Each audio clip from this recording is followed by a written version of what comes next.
closed yesterday. NASDAQ down about 1/3%. Now it's time for the Situation Room and Wolf Blitzer.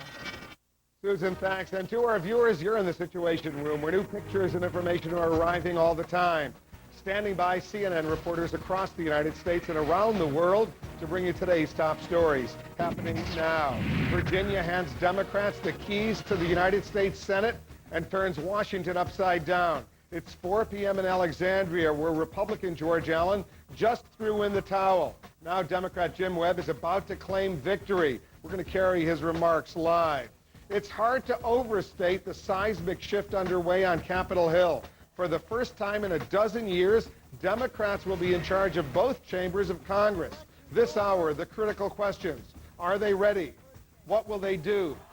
And fence mending over at the White House. President Bush reaches out to the House Speaker in waiting. But is he welcoming Democrats with one hand and trying to slip some legislation past them with the other? I'm Wolf Blitzer. You're in the Situation Room.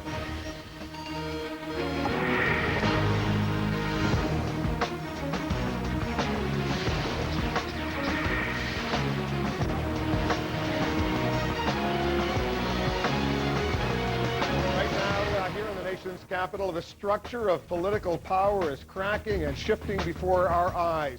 Less than an hour ago, Republican Senator George Allen set the transformation in motion. He conceded to his Democratic challenger, Jim Webb. Allen says he saw no good purpose in pursuing a rancorous recount. Webb is expected to go before the cameras in only a few minutes. He's already been calling himself Senator-elect. But Allen's announcement seals the deal, and it gives the Democrats the sixth pickup they need to reclaim the control of the United States Senate. In the new Senate, Democrats will hold 51 seats, a razor-thin majority. Republicans will hold 49 seats. President Bush is showing he recognizes the new reality here in Washington, where Democrats will be boss in both the Senate and the House.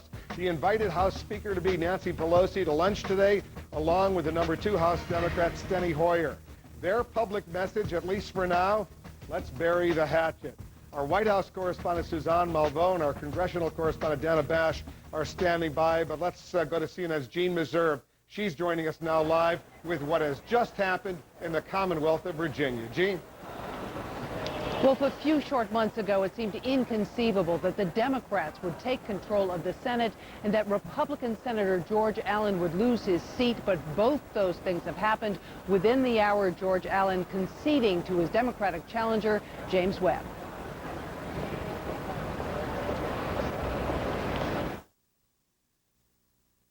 In this season, the people of Virginia, who I always call the owners of the government, they have spoken.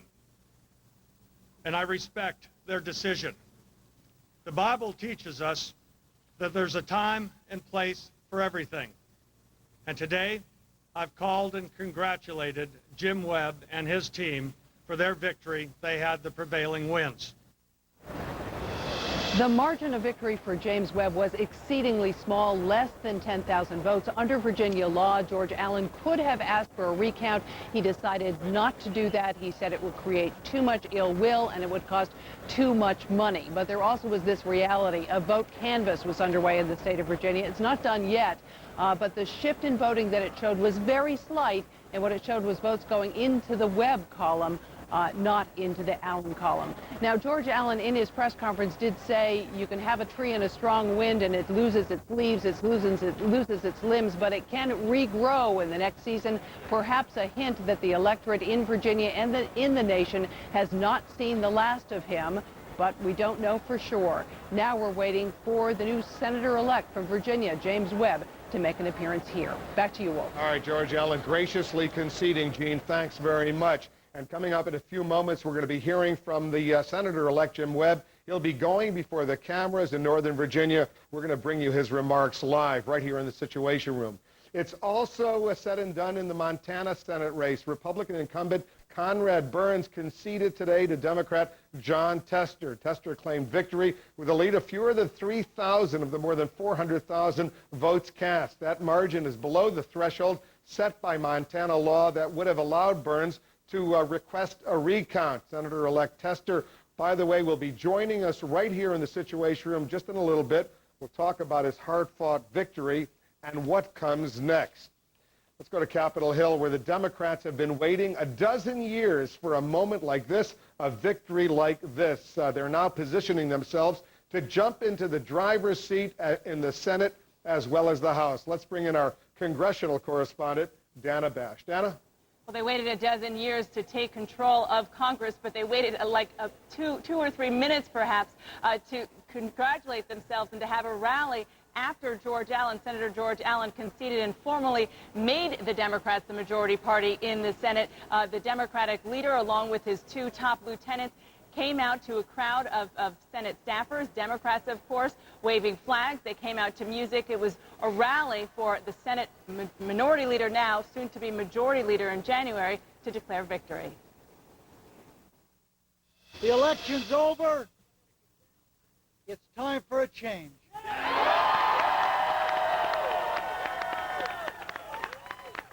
It's time for bipartisanship. It's time for open government, transparency, and it's a time for results. We believe that this country has spoken loudly and clearly. There must be a change of direction in Iraq. Now, he went on to tick off a few other issues like education, the deficits in Washington, and also talking about more broadly, as you just heard, working with Republicans. Harry Reid made a point of saying that Republicans set a bad example of the way they worked with Democrats. He pledged that Democrats will not act from his point of view in the same way. But in the big picture, what this all means, Wolf, is that Democrats, yes, a few days ago, we knew that they would be able to set the agenda in the House of Representatives. They were talking about pushing through immediately issues like raising the minimum wage, like trying to repeal a tax break for student loans, things like that. Now what we see is that is not going to be stopped in the House of Representatives. The Democrats are going to control the agenda in the Senate. They're going to be able to put whatever they want through on the Senate floor. So what they have made clear is that they are probably going to start with things like the minimum wage, probably going to try to address things like Iraq, although it is very clear in talking to Republicans that that is not going to be an easy thing for them to do. They can hold hearings, they can have greater oversight, but it's not going to be easy. But Dick Durbin put it this way. He said 2 years ago the Senate was 45-55, a Democrat to Republican. Now it's 51-49 in just a couple of years. And as we look at this balance of power here on our wall, Dana, 51 Democrats, 49 Republicans, but let's be precise. There are 49 Republicans, but only 49 Democrats. There are 2 independents who will caucus with the Democrats. In effect, they will be Democrats, and that's why they will have the majority, because of those 2 independents. I just want to be precise. Bernie Sanders of Vermont and Joe Lieberman of Connecticut. Dana, thank you very much for that. Over at the White House, President Bush is talking a lot about partnership and peacemaking with Democrats. But is he taking new action that potentially could undermine some of those words? Our White House correspondent, Suzanne Malveaux, is standing by with more on that. Suzanne? Well, Wolf, we're learning from a senior administration official that just moments ago, President Bush called Senator Harry Reid to congratulate him, to also say that he looks forward to tomorrow's breakfast. Harry Reid, as well as Dick Durbin, have been invited to the White House to share breakfast with the president, of course, to talk about reconciliation, setting an agenda. Today, it was Nancy Pelosi as well as Steny Hoyer who were here for lunch with the president. Pelosi saying she enjoyed pasta and chocolates. One of the president's counselors saying that today the president ate crow. This is clearly a sign of the times that the president is trying to put the bitter partisanship behind. The elections are now behind us, and the Congresswoman's party won. But the challenges still remain, and therefore we're going to work together to address those challenges in a constructive way. We won't agree on every issue, but we do agree that we love America equally, that we're concerned about the future of this country, and that we will do our very best to address big problems. I understand my responsibility as Speaker of the House, of all of the House, not just the Democrats, and the responsibility to work with the administration to make progress for the American people. We've made history. Now we have to make progress.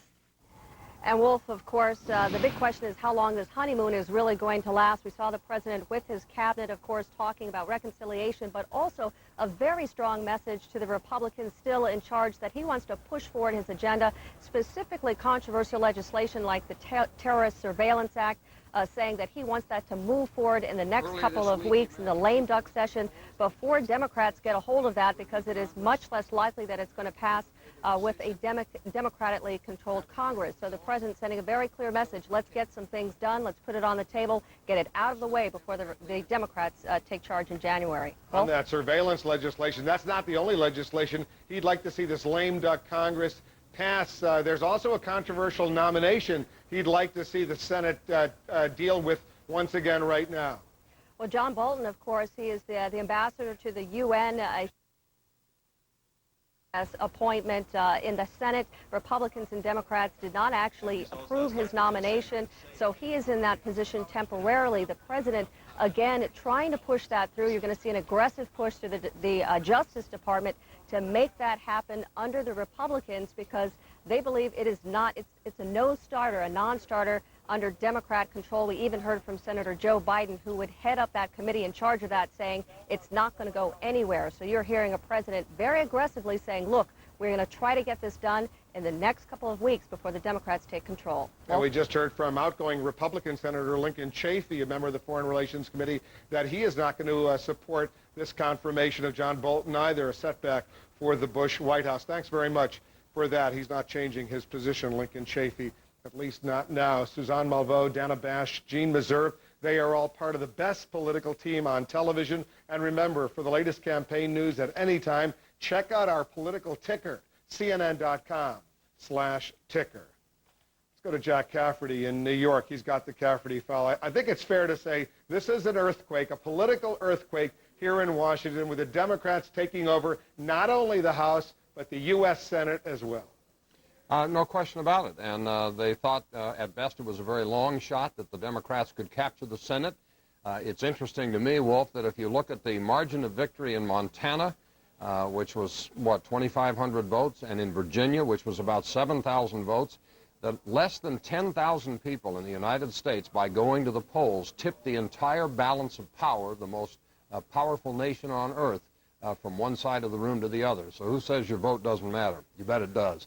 No secret that the U.S. image abroad has been in sharp decline over the last few years. Last week in the Cafferty file, you may recall, we talked about polls that show some of America's closest allies, including Britain, think President Bush is a greater threat to world peace than the leaders of either Iran or North Korea. So perhaps it's no surprise the Democratic victory in the midterms is being welcomed by a lot of people around the world. The British newspaper The Independent had this to say, we quote here, Tuesday night's results marked the eclipse for the time being, perhaps forever, of that particular brand of messianic, back-to-basics republicanism. And while individual Republicans can be called to account for scandals that cost them their seats and besmirch their party, overall blame for this defeat lies squarely with George Bush. The French newspaper Le Monde wrote this, it's an end of the unified government in the United States. The president will now have to negotiate with Congress and pass compromises. The system of checks and balances, which is the base of the constitutional functions of the United States, will be reimposed now after 4 years of absence. And also all across the Middle East, people said the president paid the price for what a lot of people see as his failed policy in Iraq. So here's the question this hour. How will the midterm election results impact America's image abroad? Send your thoughts on that to CaffertyFile@CNN.com or go to CNN.com/CaffertyFile.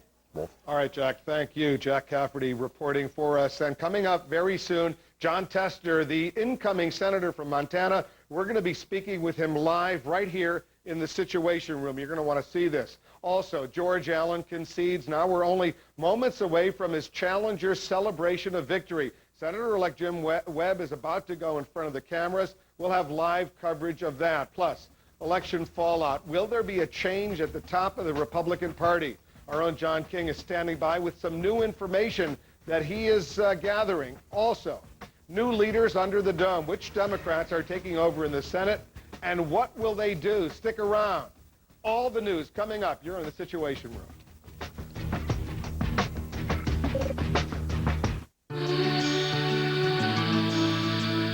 Escape to vibrant color, captivating design, and luxurious style with Stainmaster Carpet. During the Stainmaster Carpet 20th anniversary celebration, experience a whole new era in style and beauty for your home. Stainmaster Carpet, always stylish, always beautiful. For a retailer near you, visit stainmaster.com. At UBS, financial solutions come from listening very carefully to what our clients say, but even more carefully to what they don't say. You could call it the commitment to understand. We just call it you and us. You and us, UBS.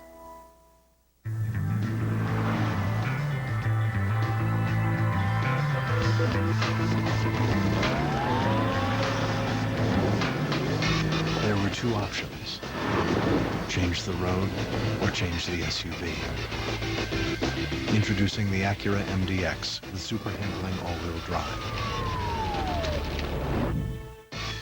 Technology takes it to a whole new place. Acura. Advance. Lou Dobbs pays tribute to our men and women in uniform. Don't miss this important special for American heroes. CNN tomorrow night, 7 East.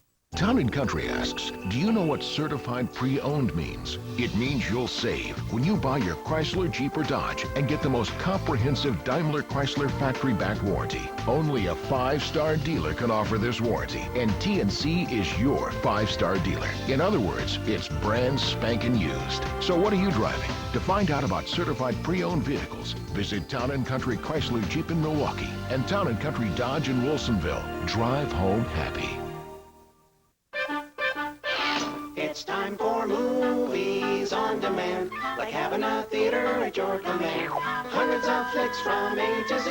With Comcast, see them totally free. Watch them from your couch. Or in your bed. And you can eat popcorn out of my head. Free movies on demand. Anytime you want, no need to plan. Free movies on demand. Watch hundreds of movies free with On Demand from Comcast Digital Cable. It's Comcastic. Meet the heroes of Baghdad's Combat Hospital. CNN Saturday and Sunday night, 8 Eastern. He's been described as a new breed of Democrat, a real tough guy out there in Montana. John Tester joining us live here in the Situation Room. Senator-elect, first of all, congratulations. Thank you, Wolf. I appreciate that. This notion of being a new breed of Democrat, you got yourself elected beating an incumbent like Conrad Burns. What was the secret to your success?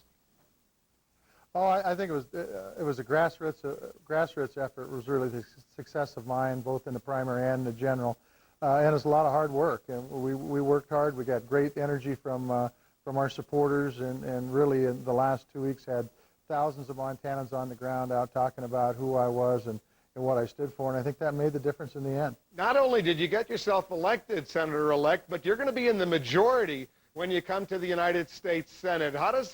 First of all, you're a straight shooter. Are you surprised that the Democrats are now able to reclaim the majority in the Senate? Well, I mean, everybody predicted the House, and I'll be honest with you, I wasn't sure. I actually anticipated a tie in the Senate, but we were fortunate enough to get that the majority seat just today, and so that's good news.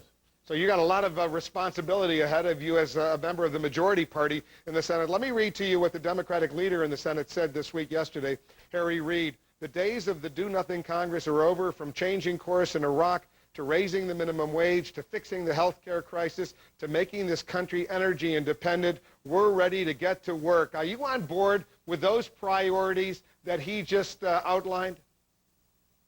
Well, I think they're right on. I think that, quite frankly, as I went around the state of Montana and visited with folks over the last 18 months, healthcare, arguably the #1 issue, energy is a huge issue, and so we need to be addressing those. And of course, the war in Iraq is a big issue, along with national security and fighting the war on terror. So I mean, I think that there's a lot of stuff out there we need to do to really help regular folks make ends meet, and you know, that along with fiscal responsibility, those issues were right on top. Senator-elect, how big of an issue was the war in Iraq in Montana?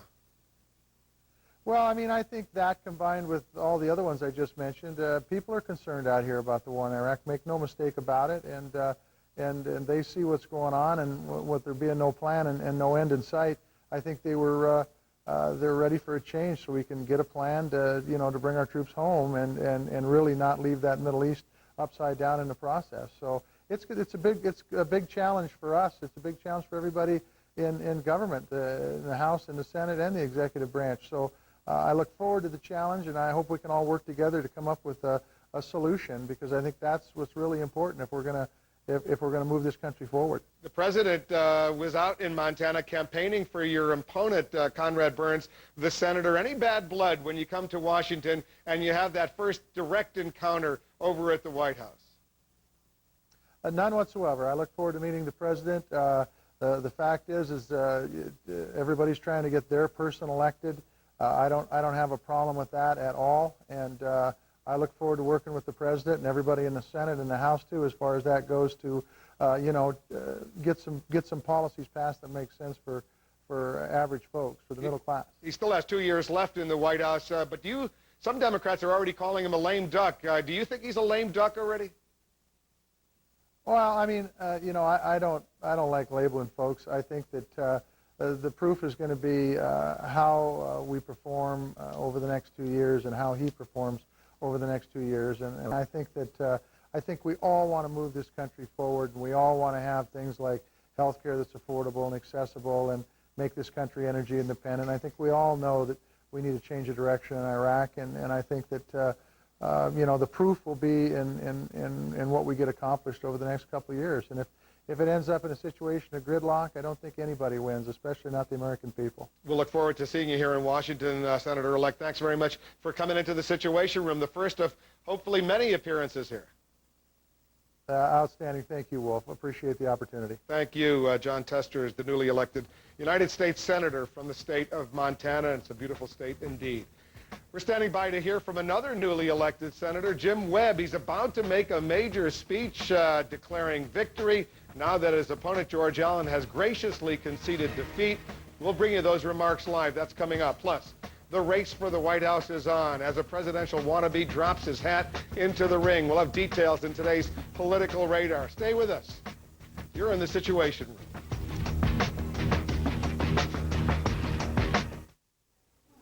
Oh, Sharon, this stuff won't get rid of the mold in here. Will it help you forget our address? There's a better way to deal with your mold problem. Can you pass me the brush? Tyrex, the mold killer. Head on. Apply direct. Head on. Apply directly to your forehead. Head on. Apply. Head on. I can't stand your commercial, but your product is amazing. Head on is available without a prescription. New from the makers of Head On. Introducing Activon. Joint and muscle pain? Activon. Apply directly where it hurts. Activon Joint and Muscle. In stores now. New from the makers of Head On. Introducing Activon. Arthritis pain? Activon. Apply directly where it hurts. Activon Arthritis. In stores now. We can afford SAP software on a mid-sized company budget. This better not be another prank by the guys in procurement.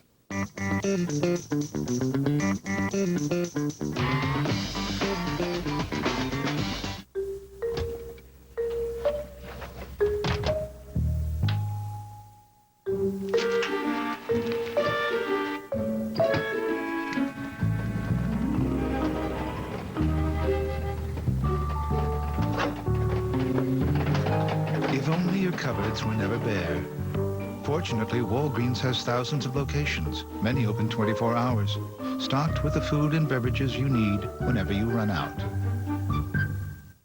To me, sleep shouldn't be a luxury. Affording a great mattress shouldn't be either. So get to the Macy's Veterans Day mattress sale now. The prices, they can't be beat. And oh, what a selection. Even use your Macy's card For no interest for 12 months. The thing is, you get more than a great mattress at a low price. You get it from a store you can trust. And that's definitely a luxury I like. Shop Macy's stores or by phone. Call 1-800-MACY-BED. So my room can get a little dirty, but at least my environment's getting cleaner. Like, did you know that even though the use of coal to generate electricity has tripled since 1970, emissions, they're down 35%. Here, check it out. Tonight on 360, the Democrats are in control. Their message has changed, but what can they really do about Iraq? We'll look at the facts on the ground and the options. Could it take more troops, not less, to get a solution? 360 tonight, 10 p.m. Eastern. Welcome back to the Situation Room. I'm Wolf Blitzer in Washington. Zane is on assignment. Carol Costello is joining us now with a closer look at some other stories making news. Hi, Carol. Hi, Wolf, and good afternoon, everyone. You know him well. He had an unmistakable voice and a legendary presence. Longtime CBS newsman and 60 Minutes correspondent Ed Bradley has died. He died today of leukemia at a New York hospital. During his 40 years of the news business, Bradley covered things including the Vietnam War, the Columbine High School massacre, and patients' struggles with brain cancer. He won so many awards, including 19 Emmys. Bradley credited his parents for telling him he could do anything. Ed Bradley was just 65 years old. If you've got a bottle of generic acetaminophen in your medicine cabinet, you better check it out carefully. The Perrigo companies were calling 11 million bottles of the popular painkiller. It says it's found tiny amounts of metal in some 500 milligram caplets. Perrigo supplies the generic drug to stores including Walmart, CVS, and Safeway. No injuries are reported. The recalled batches are posted on the FDA website, fda.gov. You will hear Merry Christmas when you walk through the doors of Walmart to do your holiday shopping this year. The retail giant telling its employees it's A-OK to use that phrase this year instead of that politically correct thing people say, Happy Holidays. Last year, religious groups, including the American Family Association and the Catholic League, boycotted Walmart and other retailers for excluding the word Christmas from their products. In Gaza, thousands of Palestinians attended funerals today for 18 people killed by what Israel calls a missile attack that went wrong. Most of the victims were women and children. Israel's military blames a technical failure for yesterday's misfire. It stopped shelling in the area until investigations are over. And there is a startling new estimate about the number of lives lost in the Iraq war. Iraq's health minister today put that number of Iraqi civilians killed at 150,000. Previous separate estimates have ranged from 45,000 to as high as 600,000. An Iraqi official says the new figure includes civilians, police, and slain kidnapping victims. That's a look at the headlines right now, Wolf. Carol, what a sad story that is. The next hour, we're going to be speaking with Michael Ware about that new estimate from the Iraqi health minister. Carol, thanks very much. On our political radar this Thursday, outgoing Iowa Governor Tom Vilsack is getting a jump start on the 2008 presidential race. He's now the first Democrat to throw his hat into the ring. The outgoing Vilsack announced today he's filing the necessary paperwork to run for president. He may have an edge in the leadoff presidential caucuses. That would be in his home state of Iowa. But polls show him way behind other better-known Democrats weighing presidential bids. Look at the recent survey. He gets only 1%. 1%. But that doesn't necessarily mean much. It's still very, very early, obviously. American voters can pat themselves on the backs. A new study estimates more than 40% of eligible voters showed up at the polls on Tuesday. The Center for the Study of the American Electorate says that's higher than the turnout back in 2002 in midterm elections. And when all the ballots are counted, the group says turnout may have been the highest since 1982, when more than 42% of eligible voters turned out. The star of one of the most controversial ads of the 2006 campaign is speaking out. Harold, call me.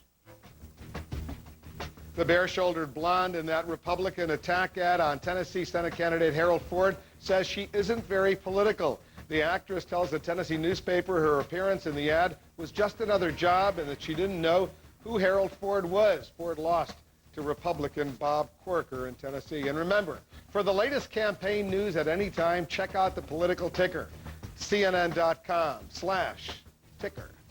Coming up, we're standing by for a news conference by the Democratic senator-elect in Virginia, Jim Webb, after Republican Senator George Allen concedes. We'll carry Webb's remarks live. That's coming up. And do President Bush and Democrats have a mandate from the voters to work together? Our Bill Schneider looks at whether fences can really be mended. Stay with us. You're in the Situation Room. Political Radar. Brought to you by the Partnership for Prescription Assistance.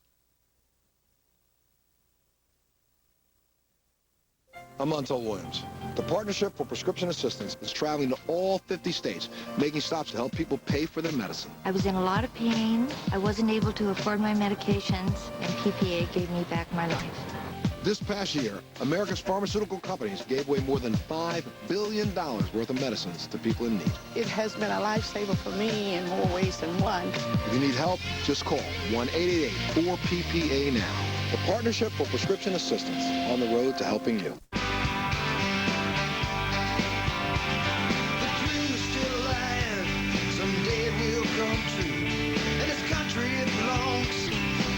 Like me and you, so let the voice of freedom sing out through this land. This is our country. This is our truck, the all-new Chevy Silverado. Let me show you how it works. Here's how it works. Get the nation's slimmest smartphone at a very slim price. The Q. With easy access to email and Windows Mobile. It's the stylish way to work. Exclusively from Verizon Wireless, America's most reliable wireless broadband network. Verizon Wireless. It's the network. Some stores start with a higher regular price, then mark it down and say it's 40% off. At Men's Warehouse, we like to keep our prices low every day. Customers seem to like it too. You're going to like the way you look. I guarantee it. None of my friends have quite as much energy as Mary does. I don't know how she gets the energy. But my cholesterol was not good, so I used the old-fashioned Quaker Oats for 30 days. It did help me lower my cholesterol 19 points. 19! And that is something to smile about.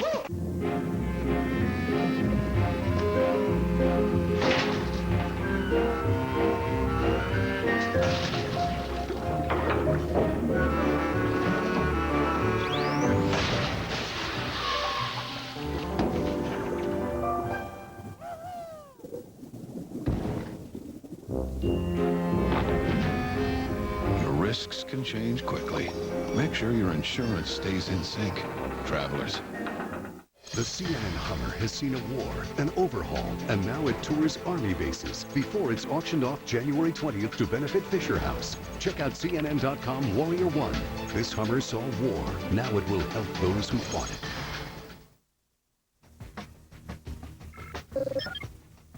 George Allen, the United States Senator-elect from Virginia, about to speak to a very enthusiastic crowd. You can see the crowd gathering in Arlington, Virginia. Jim Webb right there in the midst of that crowd. Momentarily, he's going to be speaking, declaring victory. He sort of declared victory already, but now that George Allen, the incumbent Republican, has conceded, Jim Webb, a former Navy secretary during the Reagan administration, a Republican turned Democrat, will emerge as the next United States Senator from Virginia, and he is there.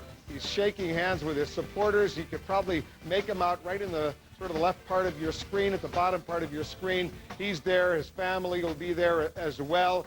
This is an exciting moment not only for Webb, but it's a very exciting moment for Democrats right now, because not only has Webb been elected the United States Senator in Virginia, but by doing so, the Democrats emerge as the majority party in the United States Senate. The Democrats, together with those two independents, will have 51 seats in the Senate compared to the Republicans' 49 seats. As a result, the Democrats, when the new Senate is sworn in January, will be in the majority. They will control the chairmanships of all of those committees. They will have a lot of power, especially when aligned with the Democratic majority in the House of Representatives as well. We're standing by to hear from Jim Webb, the next United States Senator from Virginia. We'll go there live when we return. Stay with us. You're in the Situation Room. Introducing new Smart Balance Omega Peanut Butter, the first all-natural peanut butter with 1,000 milligrams of omega-3s, with lowest saturated fat peanuts, no refined sugar, no hydrogenated oil, and no trans fat. New Smart Balance Omega Peanut Butter. It's time to play Take on Orbitz. This week's winner is you. That's right, you. Orbitz Passport to Savings. Save $200 on qualifying trips to any international destination. Only when you Orbitz and go. And don't forget your toothbrush.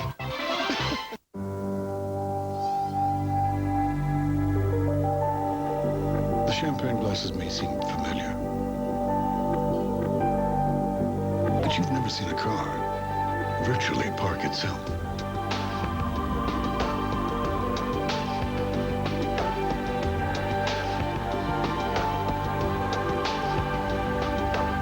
The new LS, unprecedented, at your Lexus dealer.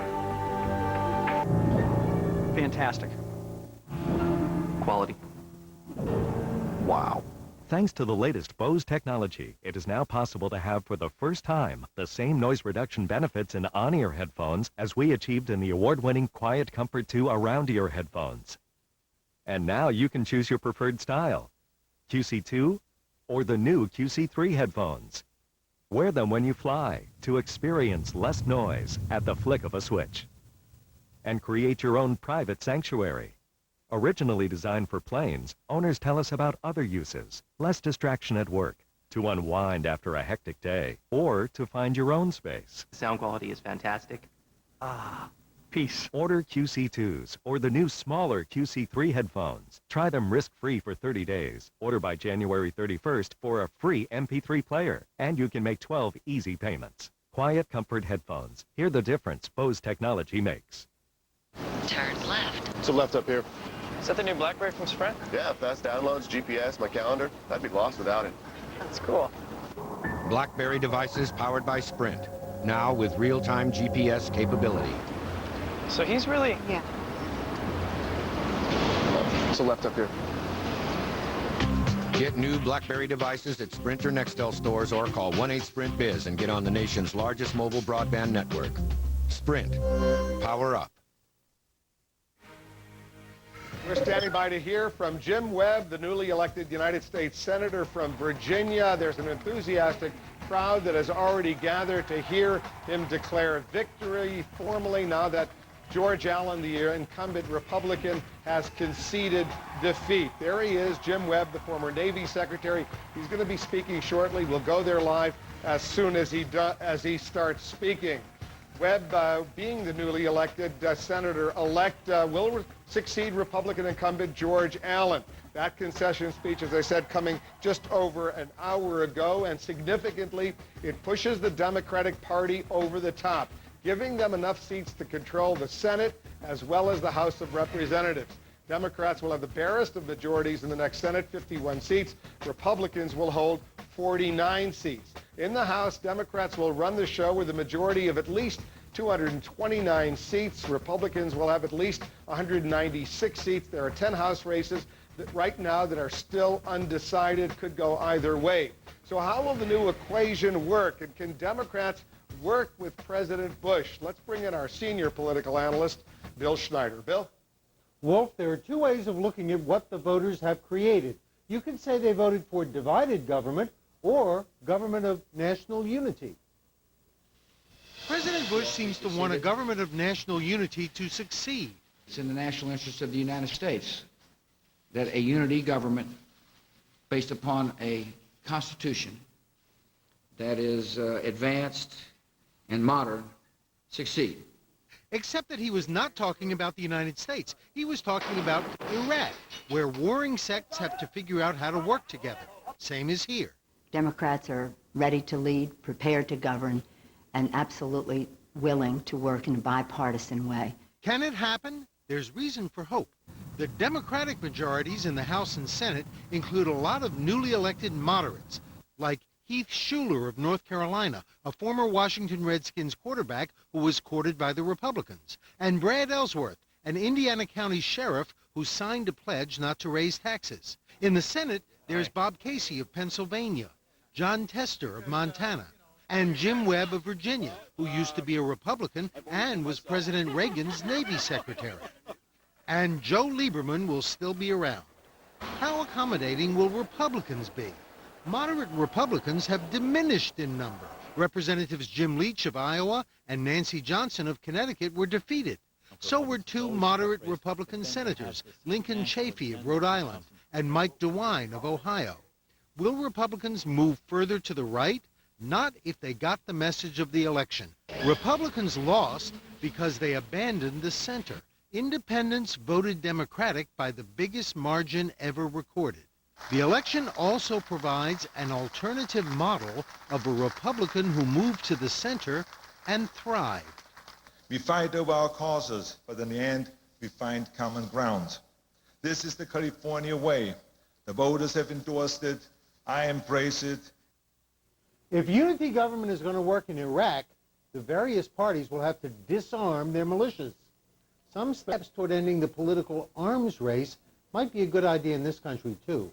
Wolf? Give us a little sense, Bill, because you've been covering this kind of political story here in Washington for a long time, the seismic nature of this power shift that we're seeing happen right now between the executive and the legislative branches of government. This is a very big shift, Wolf. We haven't seen it since 1994, and it was very dramatic then, and it hadn't happened then for 40 years. Now it's 12 years later. So you can say that it isn't even once a decade we get big shifts like this. Bill Schneider, thank you very much. And we're standing by. We'll be hearing directly for Jim Webb, the newly elected senator from the state of Virginia. He's at that rally right now. We'll go there live as soon as he starts speaking. Also, the new leaders under the dome. We're going to take a closer look at which Democrats will run the Senate and what's on their agenda. Actually, let's go to Virginia right now. Jim Webb has just started speaking. Happy birthday to all our Marines. There are a lot of them in harm's way today. We're going to remember them tomorrow.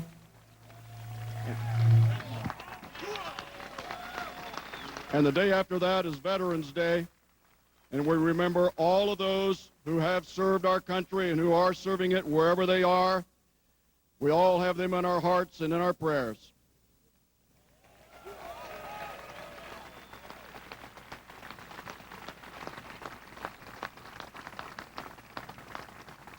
I did receive a telephone call from George Allen a few hours ago. We had a good discussion. I want to report to you that he was very gracious and that he offered to help assist us in this transition period. I thanked him for his many years of service to the people of Virginia. And we actually have agreed that we're going to sit down and have lunch next week.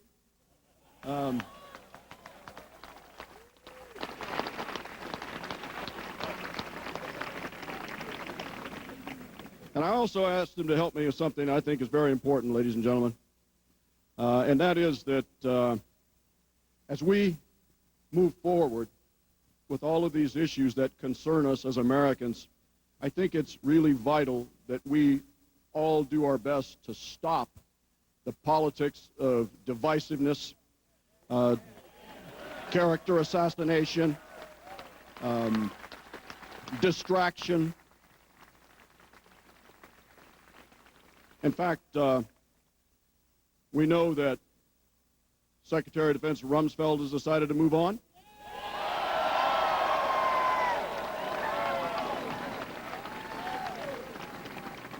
But I would like to also today call on our president to publicly denounce the campaign tactics that have divided us rather than brought us together. This was a brutal campaign, and in many ways an unnecessarily brutal campaign. And I think it's hurting the country. And as you know, I made two promises to myself when I started this campaign. The first was that I was not going to trade anything I believed in order to get a vote or a dollar, and we did that. I am walking into the United States Senate with the independents to represent the people who have no voice in the quarters of power, and I intend to do that. The second promise that I made was that as much as humanly possible, we were not going to run a negative campaign. And I thank all of you for helping me to make sure that we did that.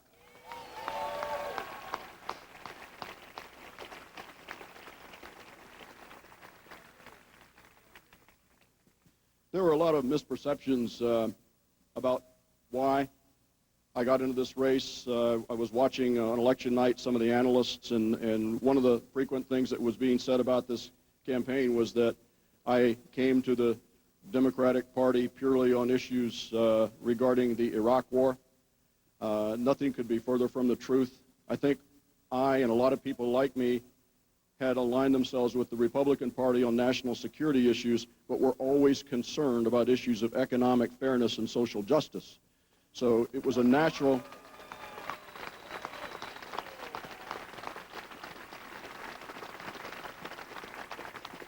This was a very natural fit for not only myself, but for a lot of people who came forward and supported this campaign who in the past may not have been inclined to. We have a much, much stronger Democratic Party as a result of this. We have a situation in Virginia where Mark Warner began a journey. Tim Kaine has added on to it. We are going to add on to it even more.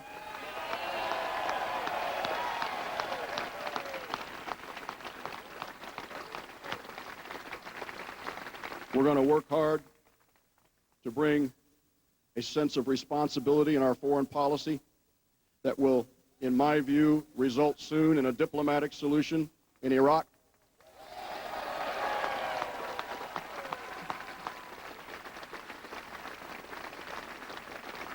We're going to work very hard on issues of economic fairness in a country that has become divided too much by class in the age of the internationalization of corporate America, where we have a situation where corporate profits in this country are at an all-time high, while wages and salaries are at an all-time low. And I, for one, look forward to joining Senator Schumer in voting very soon to increase the minimum wage. On that note, we'll continue to monitor Jim Webb's celebration, his victory speech. Jim Webb, elected United States Senator from the state of Virginia after George Allen conceded just a little while ago. Not only is he the new senator from Virginia, but by being elected that senator, the Democrats emerge as the majority party in the next United States Senate. That means they're going to have a lot of power. They'll be the chairman of the various committees. Biden, presumably chairman of the Foreign Relations Committee. Carl Levin, the Armed Services Committee. It's going to be a whole new Capitol Hill on the Senate and the House. When we come back, we'll take a look at what is likely to emerge in a Democratic-controlled Senate. Much more of our coverage. You're here in this situation. The people in the White House are going to wake up and they're going to look. When I signed up for Vonage, I was able to keep my phone number, and then when I moved, I was able to take it with me. Call quality is the utmost. It projects my business. And with Vonage, it's perfect. Vonage and reliability, that just kind of goes hand in hand. It's just $24.99 a month for unlimited local and long-distance calling. Vonage is a better way to phone for less. Get 1 month free. Call 1-888-830-4VON or visit one of these fine retailers. An inspiring story of heroism. Our doctors and nurses in Baghdad. Combat Hospital. CNN Saturday and Sunday night, 8 Eastern. Looking to drive home happy? Now, Town & Country has certified pre-owned vehicles that come with a Chrysler-backed 8-year, 80K-mile powertrain warranty and maximum care warranty, a 125-point inspection, plus 24-hour towing, roadside assistance, and car rental allowance. Only a 5-star dealer can offer this warranty, and we are your 5-star dealer. So at TNC, it's brand spanking used. See us at Town & Country Dodge in Wilsonville and Town & Country Chrysler Jeep in Milwaukee. Drive home happy. Everybody knows it's my buddy and me. He's everywhere I go, always there for me. The new Littermate Elite Self-Cleaning Litter Box means less time cleaning and more quality time with your best friend. Plus new innovations like an ionic air cleaner to safely clean away odor and a sleep timer for nighttime use. See the full range of Littermate products where you buy your pet supplies. Everybody knows it's my buddy and me. Littermate, clean enough for your cat. The Portland Winterhawks and Comcast CNW14 provide hard-hitting, fast-paced hockey action. It's on TV, and it's in the center of Hockey Town, Portland's Memorial Coliseum. Nearly 100 former Winterhawks have played in the National Hockey League. Come and see the best 17 to 20-year-old hockey players in the world. And when you can't make the game, catch the action on Comcast CNW14.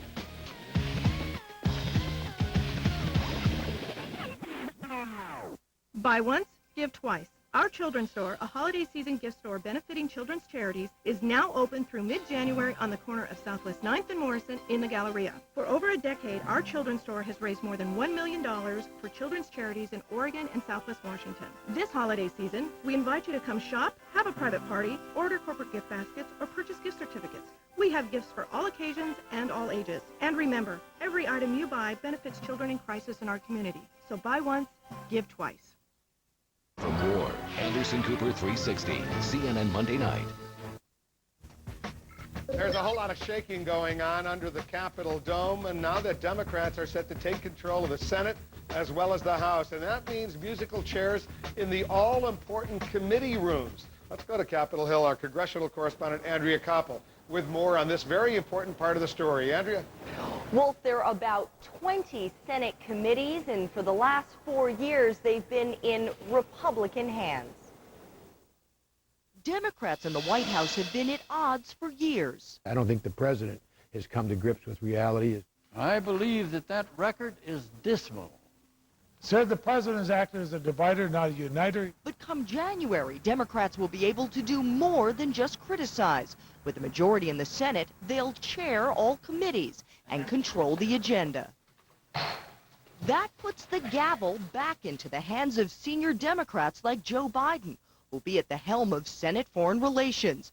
That doesn't bode well for John Bolton, the U.S. ambassador to the United Nations, whose nomination was opposed by Biden and Senate Democrats last year. Your boss, the president, and the vice president, I don't think they, in this, quote, year of diplomacy, really think diplomacy is all that consequential. Today, the White House resubmitted Bolton's nomination to the Senate. Biden's response? John Bolton's going nowhere. Iraq will top the agenda of Senator Carl Levin, poised to lead the Senate Armed Services Committee. We've got to begin a phased reduction in American forces by the end of this year. While Vermont's Patrick Leahy, who's accused the president of trying to pack the courts with conservative judges, will chair the Judiciary Committee. The Senate debates him and withholds consent. He stubbornly renominates him over and over again. Meanwhile, the Democrat with the most seniority, West Virginia's Robert Byrd, will head the powerful Appropriations Committee, which controls congressional purse strings. He's railed against the Bush White House for misplaced spending priorities. This administration has ignored urgent matters, such as the crisis in health care for our elderly. This administration has been slow to provide adequate funding for Homeland Security. And speaking of Homeland Security, a senior Democratic leadership aide tells CNN that despite some grumbling among Democrats, the newly reelected senator from Connecticut, Joe Lieberman, an independent, will chair the Committee of Homeland Security and Government Reform. Wolf? Andrea, thank you very much. Andrea Koppel on Capitol Hill. Let's go to Jack Cafferty. He's got the Cafferty file. Just think about that for a second, though, Jack. If Joe Lieberman wanted to play with his former friends in the Democratic Party and have a little fun, at least for a day or two, he could pretend that maybe he would caucus with the Republicans. And you know what? The balance of power in the Senate would go to the Republicans as opposed to the Democrats. He's not going to do that. But if he wanted to have a little fun, he probably could. Depends, I suppose, on your definition of what fun is. Did the Democrats really seize the Senate, or were they elected in the Senate? I'm curious. The question is, how will the midterm election results impact America's image abroad? Kathleen of Glendora, California, the image of the U.S. will improve abroad now that democracy's on the march in our country. Our image has to improve. There's nowhere to go but up. Shirley in Hayden, Idaho, writes, the results of the midterm elections might be the next best thing to impeachment in terms of showing the world a majority of Americans do not support a one-party dictatorship. The elections are a reinforcement that democracy works. Dwayne in Hawaii, as a Brit now living in the U.S., I can tell you the Europeans will continue to see massive U.S. social inequality as the barometer of U.S. politics. As the rich get richer and the poor get poorer, the U.S. image abroad will remain negative. Has anything really changed in Congress this week? Kyle in Powder Springs, Georgia, the election results have already helped to repair the U.S.'s international reputation a little bit. However, most of the world is waiting to see Bush himself replaced. John in Akron, Ohio, one of the worst aspects of the current administration is what it's done to our reputation abroad. The elections will help, but how scary that some of these margins were so razor thin. How long before the country really wakes up? And Linda in Sacramento, I like President Bush better now. All he needed was a good thumping. He just forgot who he was working for. Wolf? Jack, see you in a few minutes. Thank you. And up next, the people have spoken. How much sway did grassroots internet groups actually have in shaping the voters' verdicts? We're going to find out. That's coming up next. Stay with us. You're in the Situation Room. Closed captioning hours provided by Nature's Tears Eye Mist Dry Relief. Nature's Tears Eye Mist, the natural way to soothe and moisturize tired, strained, dry eyes. Nature's Tears Eye Mist.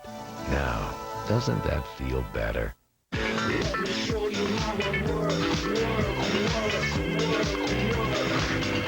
Here's how it works. Get the nation's slimmest smartphone at a very slim price. The Cute. With easy access to email and Windows Mobile. It's the stylish way to work. Exclusively from Verizon Wireless, America's most reliable wireless broadband network.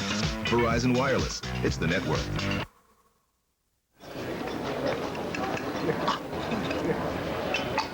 Hey, isn't Jacobson choking? I'd definitely say Jacobson's choking. I know exactly what to do. I've seen it in the movies. It's called the Heimlich maneuver. You make a ball, stand behind the guy, and pull hard. The action on the solar plexus. That's right, the solar plexus. Expels the food. Just like I told you. Less talk. Just like in the movies. Make it happen. The Royal Bank of Scotland Group. At Coors, we have a responsibility to help prevent underage drinking. As a parent, I understand that responsibility. 75% of teens say parents are their #1 influence as they decide to drink or not. That's why Coors brings you mvparents.com, a website built by Search Institute, experts on youth development. Here you'll find tools to empower your teens to make the right decisions. So visit mvparents.com and know that we at Coors are as committed as you are to preventing underage drinking. TD Ameritrade's Apex traders are among the best in the business, but they aren't always who you might expect. I have my own way to trade. Sometimes I sell short, other times I'm long. I look for breakouts, sleepers. It can be risky stuff. So if I'm researching a stock and I need help, I want to know I can get it any time at all. The new TD Ameritrade. We understand what active traders need, like 24/7 support and our exclusive market huddle, where you get live market analysis from third-party industry leaders, plus powerful online trading tools, all free. It's like anything else. You do your homework, it makes sense. Trade free for 45 days, plus get $100 cash and $9.99 online stock trades. Call 877-TD Ameritrade. Independence is the spirit that drives America's most successful investors. Call, click, or stop by today. Every week on Court TV, America's top authors investigate the real-life cases that drove them to a life of crime. Truth is stranger than fiction. Murder by the Book. Premieres November 13th at 10 from Court TV. Much has been made this year about the Internet's role in fundraising for political campaigns. With midterm elections largely wrapped up, just how influential were the so-called net routes in helping Democrats gain control of Capitol Hill? Let's bring in our Internet reporter, Jackie Schechner. Jackie? Well, if ActBlue.com, the portal for liberal fundraising online, boasted it's raised more than $17 million for Democratic candidates since 2004. In this election cycle, 3 of the 4 top political action committees on ActBlue.com were blogs or bloggers. The only one that wasn't was Senator Barbara Boxer's Political Action Committee. Now, top blogs like Daily Kos, MyDD, and Swing State Project band together to create a PAC called Netroots Candidates, and together they raised more than $1.5 million for dozens of candidates. Of the top 10 that they supported in the House and the Senate, so far their record is 5 wins, 2 losses, and 3 races still yet undecided. And one of their most notable losses, the largest one, would be Ned Lamont. He lost out to Senator Joe Lieberman for the seat in Connecticut. Some of their top wins would be Jim Webb for the Senate seat in Virginia and John Tester for the Senate seat in Montana. Both had big Netroots support. Now, This morning, liberals are celebrating online, saying that the netroots support and fundraising is only going to grow more stronger and more important down the line.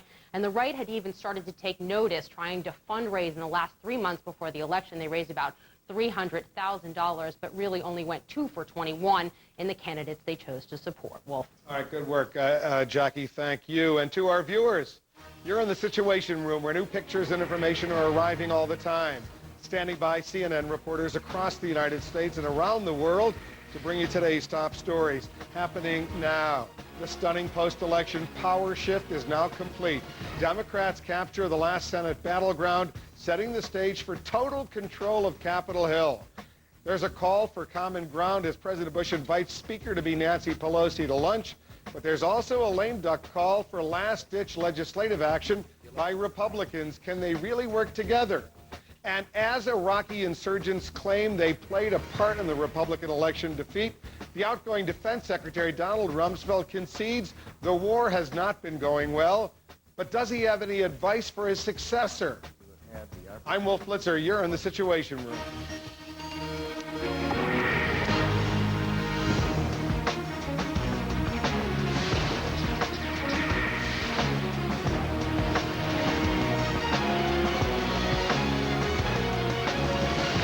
Earth has moved, the stars have shifted, the balance of power has now changed on Capitol Hill. In just the past hour or so, Republican Senator George Allen conceded defeat, and Democrat Jim Webb claimed victory in Virginia. That final narrow Senate win by some 7,000 votes puts Democrats in control of both houses of Congress. Standing by our White House correspondent Suzanne Malveaux, our congressional correspondent Andrea Koppel, but let's go to Jean Meserve. She's in Arlington, Virginia, where history has just been made. Jean? Wolf, just a few minutes ago, James Webb hoisted over his head his son's combat boots, the symbol of his campaign, and declared victory in this Senate race. His remarks coming only an hour and a half after Republican George Allen conceded he had lost this race. In this season, the people of Virginia, who I always call the owners of the government, they have spoken, and I respect their decision. The Bible teaches us that there's a time and place for everything. And today, I've called and congratulated Jim Webb and his team for their victory. They had the prevailing winds. A few nights ago, Tim Kaine, Senator Schumer, and others were standing on the stage with me, and I said, you know, I have a feeling that on Wednesday morning, the people in the White House are going to wake up and they're going to look at a democratically controlled House of Representatives, and with your help, a democratically controlled Senate.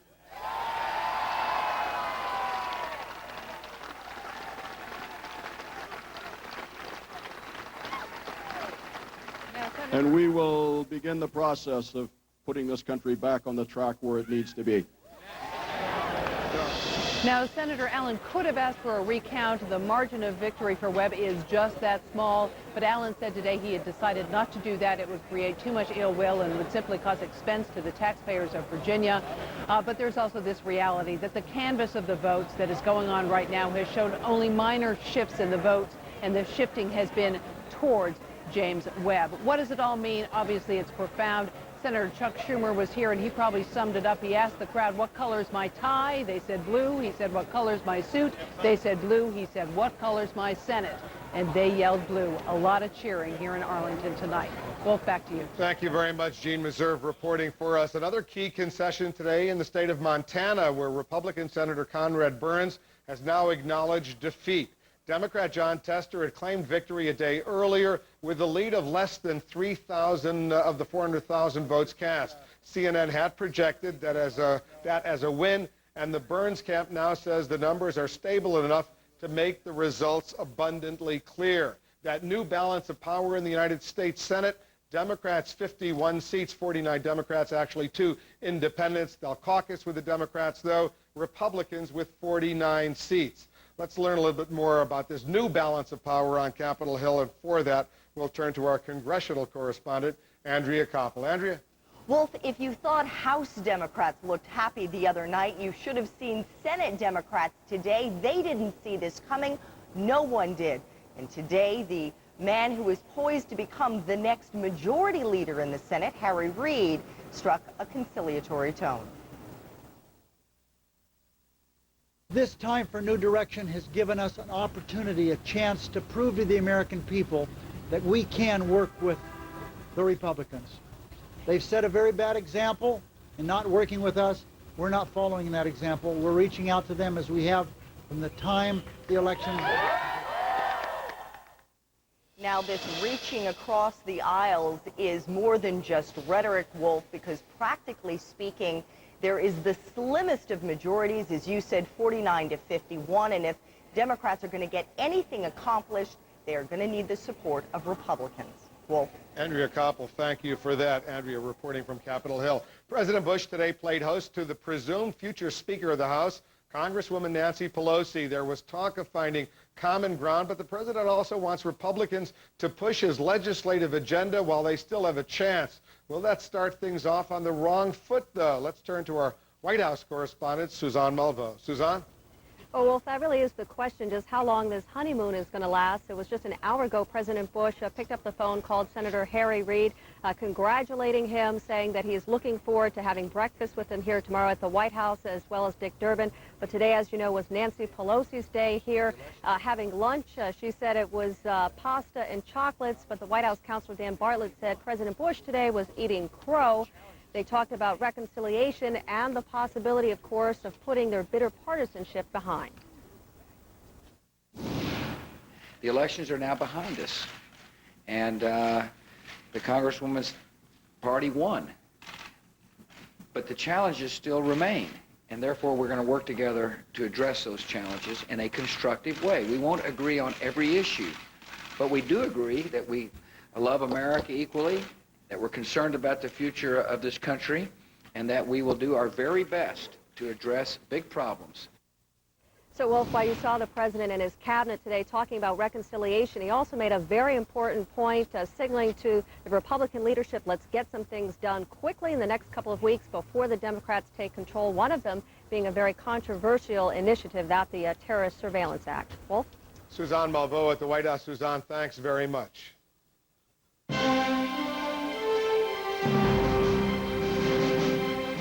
Bring in our chief national correspondent, John King, one of the best reporters, arguably the best political reporter here in Washington. You've got some news that you've been working on. There might have been a day. There might have been a day. You are an excellent reporter. I just want to say one thing, and you're talking a lot about the fallout of the election. One of the things we have learned today is that it is almost certain now, all but certain, we are told by a number of Republican sources, that Ken Mehlman, who's the current chairman of the Republican National Committee, will step down and leave that post by the end of the year. Want to make clear, none of these sources are saying that there is any blame being assigned to Ken Mehlman. In fact, most Republican strategists at the White House and in the party across the country think that he did more than the best he could, and that the damage would have even been worse in the midterm elections if not for the RNC operation. He had told some close associates he planned to leave after the election anyway.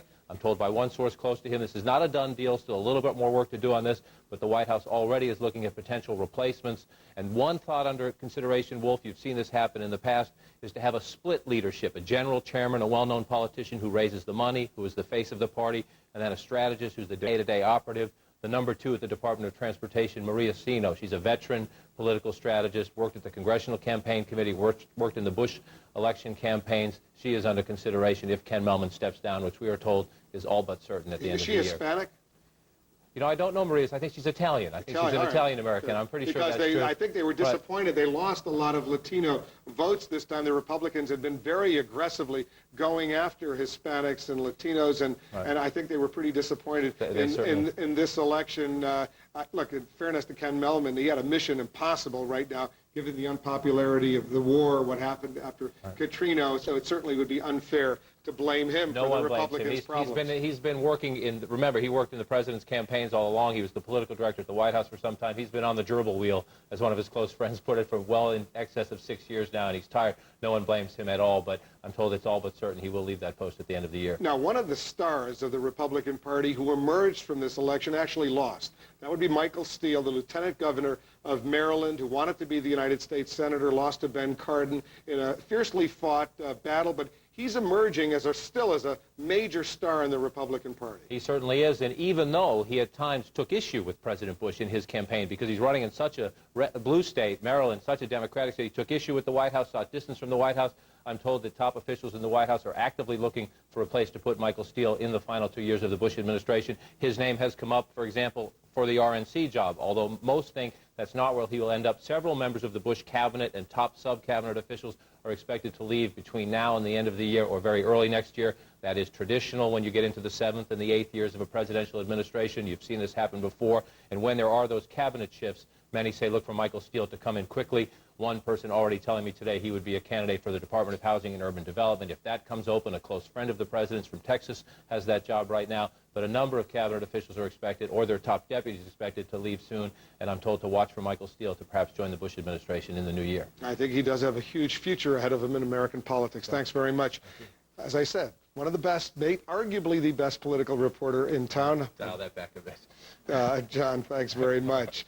Jack Cafferty is part of the best political team on television as well. Don't you think John King is a terrific reporter? You know, you're not going to get me to start sucking up to John King. I mean, I like John King a lot, but, you know, it's... you should be in PR, Wolf, you know that? I mean, if you would, like, not ever do this, you could do public relations, because you like everybody, you get along with everybody. I should take lessons from you. Okay. That ain't going to happen. The Senate Armed Services Committee is poised to move swiftly on the nomination of Robert Gates to replace Donald Rumsfeld as Secretary of Defense. Gates brings a lengthy resume to the new job. He's a former CIA chief. He also served as Deputy National Security Advisor to the first President Bush. He's a member of the Iraq Study Group. That's that bipartisan panel headed by former Secretary of State James Baker. Baker is widely suspected of being behind the decision to replace Rumsfeld, and his group is set to reveal its recommendations for a change of course in Iraq very soon. Tuesday's election sent a clear message to President Bush that the country wants change. They want a change of direction, and they're not happy with the way President Bush, is handling the war in Iraq. So here's the question. How might U.S. policy in Iraq change with a new Secretary of Defense? Email your thoughts to CaffertyFile at CNN.com or go to CNN.com/CaffertyFile. Wolf. All right, Jack, thanks very much. Up ahead, we'll have more on the man Jack just mentioned, the outgoing Defense Secretary Donald Rumsfeld. Today he talks about any regrets he might have had. We'll tell you what he says in his own words. Also, death of a journalism giant, the veteran and respected CBS News journalist Ed Bradley has died. We're going to tell you how his peers and his fans alike are remembering this really, really solid journalist. And Representative John Murtha is standing by live. We're going to be talking with him and ask him what the Democrats are planning to do now that they've seized control of the House and the Senate. Stay with us. You're in the Situation Room. I gotta tell you, business is booming. FedEx helps solve all our shipping challenges. Overnight, ground, even the heavy stuff. FedEx Express also ships internationally. These things are selling like hotcakes in India. India, huh? Now, isn't it difficult to ship there, with customs and all? Yeah. With online tools and a dedicated customer service team, FedEx makes it easy.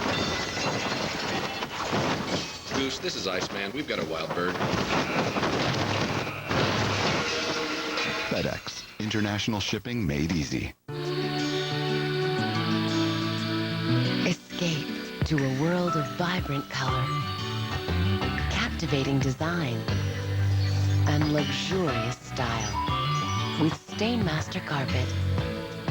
During the Stainmaster Carpet 20th anniversary celebration, experience a whole new era in style and beauty for your home. Stainmaster Carpet, always stylish, always beautiful. For a retailer near you, visit Stainmaster.com. Women, at last, heighten your sexual intimacy. Introducing Zestra for Women, a patented blend of all-natural oils clinically proven to heighten sexual arousal and pleasure. Arouse your sexuality with Zestra for you and your relationship. Princess Diana has died. Experience the most acclaimed motion picture of the year. This is a private matter. Your actions have damaged the monarchy. Who does he think he's talking to? The head of state. From director Stephen Frears, The Queen. Rated PG-13. Now playing in select theaters.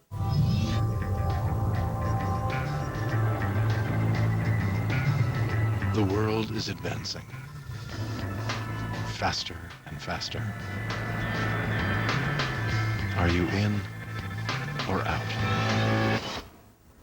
Introducing the all-new 7-passenger Acura MDX. Technology takes it to a whole new place. Acura. Advance. The Philips HD Flat TV with Ambilight is the only flat TV with the power to transform a mood at the touch of a button.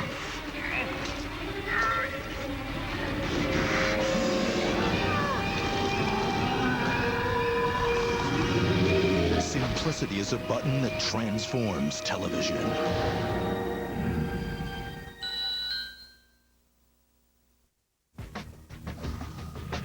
Welcome back. Now that Congresswoman Nancy Pelosi appears likely to be promoted to become the Speaker of the House of Representatives, who will take over the job she now has, the leader of the Democrats in the House. My next guest says he'll try out to see if he can do it. That would be Congressman John Murtha of Pennsylvania. He's joining us from beautiful Johnstown, Pennsylvania, a lovely, lovely town. Congressman, first of all, congratulations to you. Thank you very much, Wolf. Let's talk a little bit about what's on your agenda. Well, I want to do some housekeeping first, then we'll get to some of the substantive issues. You want to be the majority leader in the House, is that right? Yeah, and at this point, I think I have the votes. We've been going over it today, and we're pleased at the outcome. We're pleased the response we're getting, and we've been working hard. We put off our campaign telling people, wait till the election's over. Let's win this election first for the American people, and I think we did that. Now we want to move forward. So it'll probably be a contest between you and Steny Hoyer, the minority whip, right now. Is that right? Yeah, exactly. That's what the competition looks like, and we're going full steam ahead. Tell us why members of the House, the new House, should pick you as the majority leader as opposed to Steny Hoyer. Well, I think there's a number of reasons. I've been involved in these jobs, and involved in foreign policy, involved in defense, involved in synthetic fuels and alternative energy. I've been involved in health care for years and years. And I think those are the issues I've heard about the most. And I think I can bring that kind of expertise to the leadership. And I can mold some of the more conservative members with the leadership. So working with Nancy Pelosi, I think we make a good team. Because she's very close to Steny Hoyer. If you're going to be the majority leader, she's going to be the speaker. You have to really work as a team with her. Do you have a good relationship with Nancy Pelosi? Well, it's an interesting thing. I was her campaign chairman when Steny Hoyer ran against her as minority whip. I was her campaign manager when she ran against Steny Hoyer, when Steny Hoyer ran against her for a minority leader. So I do have a fairly good relationship. I've worked with her for years when she was on the Intelligence Committee. So we are very close friends, and I've been her campaign manager now for two separate events. Let's talk about Iraq, because over the past year you've been outspoken. You've taken the lead in the House of Representatives in speaking out against the Bush administration's policies. What practically can the Democrats do as the majority party in the House and the Senate to try to change the administration's policy toward Iraq, which you're so concerned about? Yeah, one of the things I'll say right off the bat, Wolf, I was on 143 shows in the last year talking about Iraq, trying to straighten out what the administration said. But that doesn't mean anything compared to what happened on Election Day. I think the American public, who were way ahead of me when I first spoke out, the president kept talking about the last election being a mandate for him to go forward in Iraq. Well, this election was the opposite. This election was to redeploy the troops in my plan, which is the opposite of his plan, as soon as practicable out of Iraq. Now, what can we do? One of the things we can do is say to him, look, Mr. President, there has to be a change. We have to work out something. And I think that the first step is, all right, you hold somebody accountable. All right, you fired the Secretary of Defense. But that's not a change in policy. I was disappointed in what the new Secretary-designate said. I was disappointed in what the President said. It's the same old policy. So firing the Secretary of Defense is not enough. What was the specific point they said? Robert Gates, the nominee to become the Secretary of Defense, what did you not like? Well, it looked like the speech was written by the White House. It said this is still a fight. The center fight on terrorism is in Iraq. That's not the centerpiece of terrorism. We're mixed in a civil war in Iraq, and the problem we have is our troops are targets because we've become the occupier. They keep saying the same thing over and over again, and they keep talking about how it's an open-ended policy, even though they say it's not. Well, what we have to do is give a deadline to the Iraqis. We have to work this out so that the president accepts this deadline, so the Iraqis accept responsibility. We have to hold them accountable. We have to have hearings. We have to decide, okay, folks, sit down here and tell us what went wrong. Tell us all the mistakes that you made. And there's no question about it. The reason the military lost confidence in this secretary is because he didn't listen to him. One thing about Gates, and I've known him for years. When he was CIA director, I was the chairman of the committee. He will listen to people. He will listen to the military. And then the other thing that the secretary didn't do is go to the White House and fight for the appropriations that the military needs in order to get themselves back in good shape. So we got a new secretary. That's a little bit of a start, but we need a change in the policy, and we need to force the president, work with the president, but force him to see that that's what the people said. With your expanded oversight opportunities right now, will you, A, use your subpoena power to bring in administration witnesses to get to the bottom of some of the issues that you're concerned about, specifically the Vice President, Dick Cheney, and secondly, the power of the purse? Will you cut back on funding for the war in Iraq? First thing we'll do, and absolutely, is subpoena power if we need to. Now, most of the time, administrations are cooperative, so we don't need a subpoena. But we'll put them under oath, and we'll ask them what happened. Why did we go into Iraq with insufficient forces? Why did we go into Iraq with inadequate body armor and with inadequate Humvees? We want to find out who's responsible for the mistakes that were made. Why don't we have an exit strategy? Then the next thing we'll do is make sure the troops get funded. There's no question about that. We're gonna fund the troops. Now, most of the Democrats, Wolf, voted against this war because they didn't trust this president. I voted for it because I felt like we give the president a club. I made a mistake. Now, most of the Democrats, though, are voting for the appropriations for the war because they believe very strongly that we have to support the troops out in the field. So it's not a matter of cutting off money. It's a matter of reassessing, reassigning money. The other thing we have to do, we have to get this war money in the base budget. We can't keep putting out supplementals. We got to say to them, be realistic when you propose a budget for us. We want a base budget which takes care of short-term and long-term. We need to rehabilitate equipment. We need to take care of the Army was in desperate shape, almost running out of money, not paying their utility bills. We don't have an active reserve that could be deployed if they needed to in an area to prevent war. I was just about to say you got a full agenda ahead of you. Unfortunately, Congressman, we're out of time. But good luck with your new responsibilities. It's going to be an enormous change here in Washington, I suspect. Thanks very much for coming in. Nice talking to you, Wolf. Appreciate it. And coming up, today's strategy session takes a hard look at what the new Democratic-controlled Congress could face. And is the Democrats' victory an unprecedented stumble for Karl Rove? He's guided the Republicans to triumph so often in the past.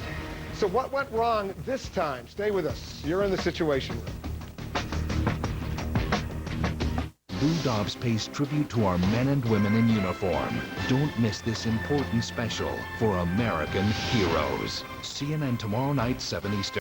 With Regency, you can enjoy beautiful warmth in any room. And because all Regency products are clean-burning, high-efficiency heaters, you'll save money on your heating bill. Choose from dozens of styles and hundreds of customizing accessories.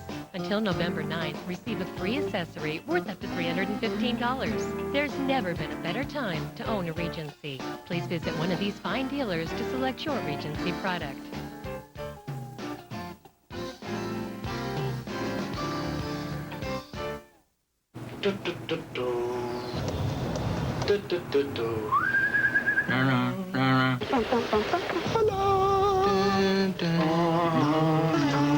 ESPN Monday Night Football, available on ESPN HD. ESPN, serving sports fans around the world. Got the HD TV set? Then get the receiver. Call 1-888-COMCAST for all your high-def action.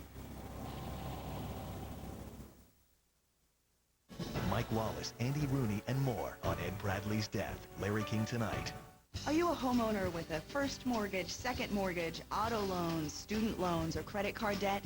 Or would you like to consolidate your debts into one low monthly payment? Log on or call 1-800-71-FIXED, a GMAC company. Nice and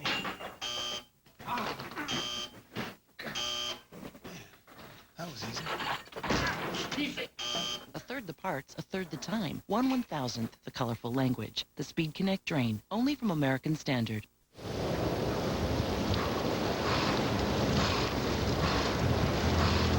That's Lance Armstrong is not a cyclist. He is a leader. He uses all that he has accomplished to lead an army of cancer survivors and to give hope to everyone fighting the disease everywhere. What do you hope to accomplish? Your goals are our goals. American Century Investments. Invest in what matters. You gotta go where you wanna go and do what you wanna do. Introducing the breakthrough in joint pain relief. New Move Free Advanced, with a formula clinically shown to be 2 times more effective than glucosamine and chondroitin alone. Uniflex protects, joint fluid replenishes, and glucosamine and chondroitin help rebuild your joints. New Move Free Advanced, joint pain relief 2 times more effective than glucosamine and chondroitin alone. There you see it right there. Democrats win control of the Senate. They've won control of the House of Representatives. There's a new political structure underway here in Washington right now. We're watching it every step of the way. In the meantime, let's check in with Carol Costello for a closer look at some other stories making news. Hi, Carol. Hi, Wolf. Good afternoon to you all. Check your medicine cabinet. There is a problem with a popular painkiller. It is being recalled.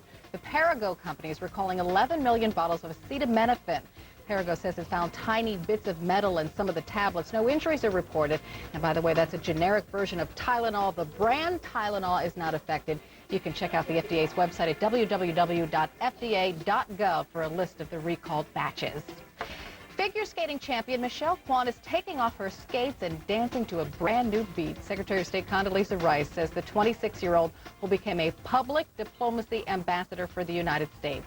What the heck is that, you ask? Well, in hip terms, the DAUS means Kwan will travel around the world and talk about American values to young people and to sports fans. The Space Shuttle Discovery is on the launch pad, ready for its last mission of the year. If all goes well, it will blast off on December 7th. NASA is trying to get Discovery off the ground sooner rather than later. How come? Well, to avoid possible computer glitches that might happen if the shuttle is still in orbit on New Year's Eve. You know, the computer on board would have to roll over to 2007. And NASA is taking no chances. As for what the mission is, Wolf, well, they're going to make repairs to the International Space Station and provide the most expensive cab fare in the whole world for one of the astronauts on board to come back down to Earth. We wish him only the best. Absolutely. Thanks very much, Carol, for that. Coming up, a party 12 years in the making. It's been that long since Democrats have been the boss in both houses of Congress. We're going to talk about the privilege and the pitfalls of their newfound power. That's coming up in our strategy session. And his actual reporting was as famous as his reporting style. The veteran journalist Ed Bradley, dead at 65. What a sad story. We're going to tell you how people are remembering him. And we're clear. My name is Sunila. I'm a scientist at GSK. Imagine the challenge of combating devastating diseases that we see every day. Diabetes, heart disease, Alzheimer's. Now how about a pandemic that hasn't even happened yet?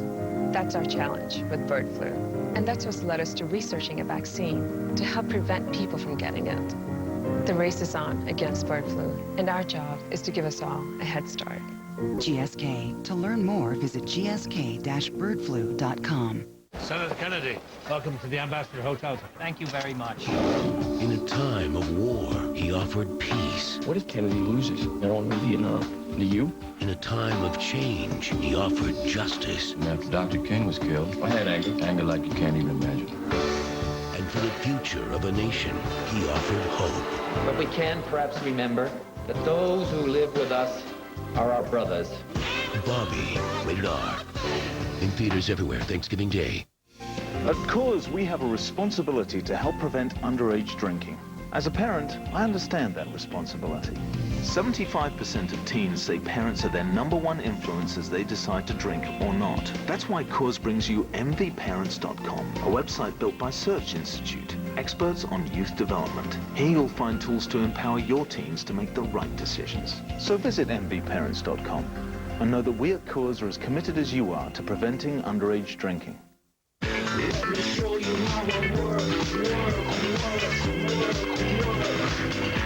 Here's how it works. Get the nation's slimmest smartphone at a very slim price.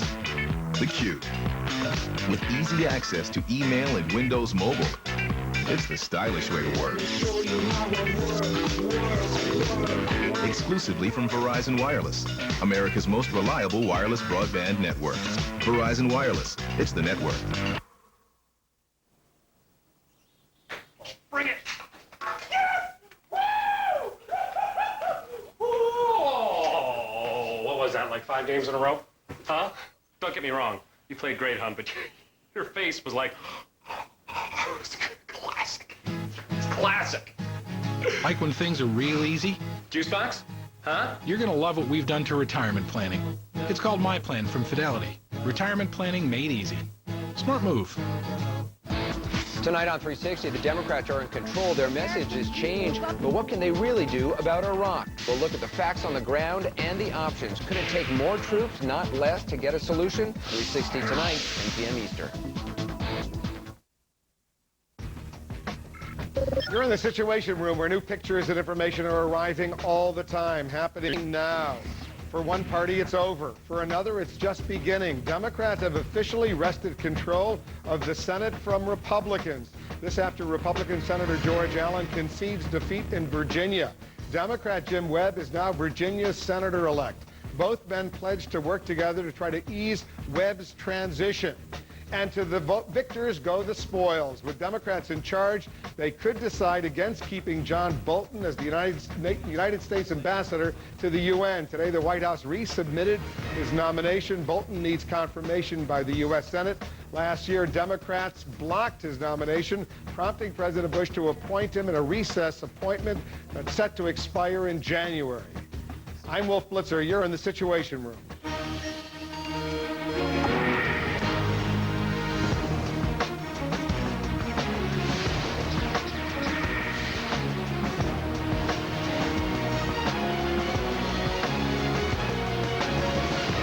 So what happened? Democrats have officially wrested control of both the House and the Senate from Republicans. Now some are wondering how a key Republican whose prior predictions were often so right, this time those predictions were so wrong. Let's go to CNN's Brian Todd. He's joining us with more on this part of the story. Brian? Wolf, those predictions came from Karl Rove, the president's chief political strategist. And despite pre-election polls indicating heavy GOP losses, many Republicans pinned their hopes on Rove because of his track record. 2 weeks before midterms, Karl Rove exudes the confidence of a man who's won 3 national elections for his party. When an NPR reporter presses him on polls showing Republican fortunes slipping, I add up to a Republican Senate and a Republican House. You may end up with a different math, but you're entitled to your math. I'm entitled to the math. now in the wreckage of a Democratic rout, Deputy White House Press Secretary Dana Perino tells CNN there's no tension between Rove and President Bush. She says this comment the day after was a full-hearted joke. I obviously was working harder in the campaign than he was.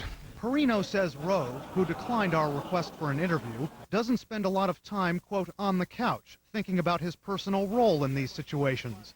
But others, even on the conservative side, have had it with the image of Karl Rove as political genius. He didn't get a majority of the popular vote in 2000. He squeezed a 51% victory in 2004. He's been teetering on the brink ever since, and the base strategy now shows him not to be a genius, but to be a real failure. One GOP strategist says Rove's political team could have done more to warn voters about a Nancy Pelosi-led House.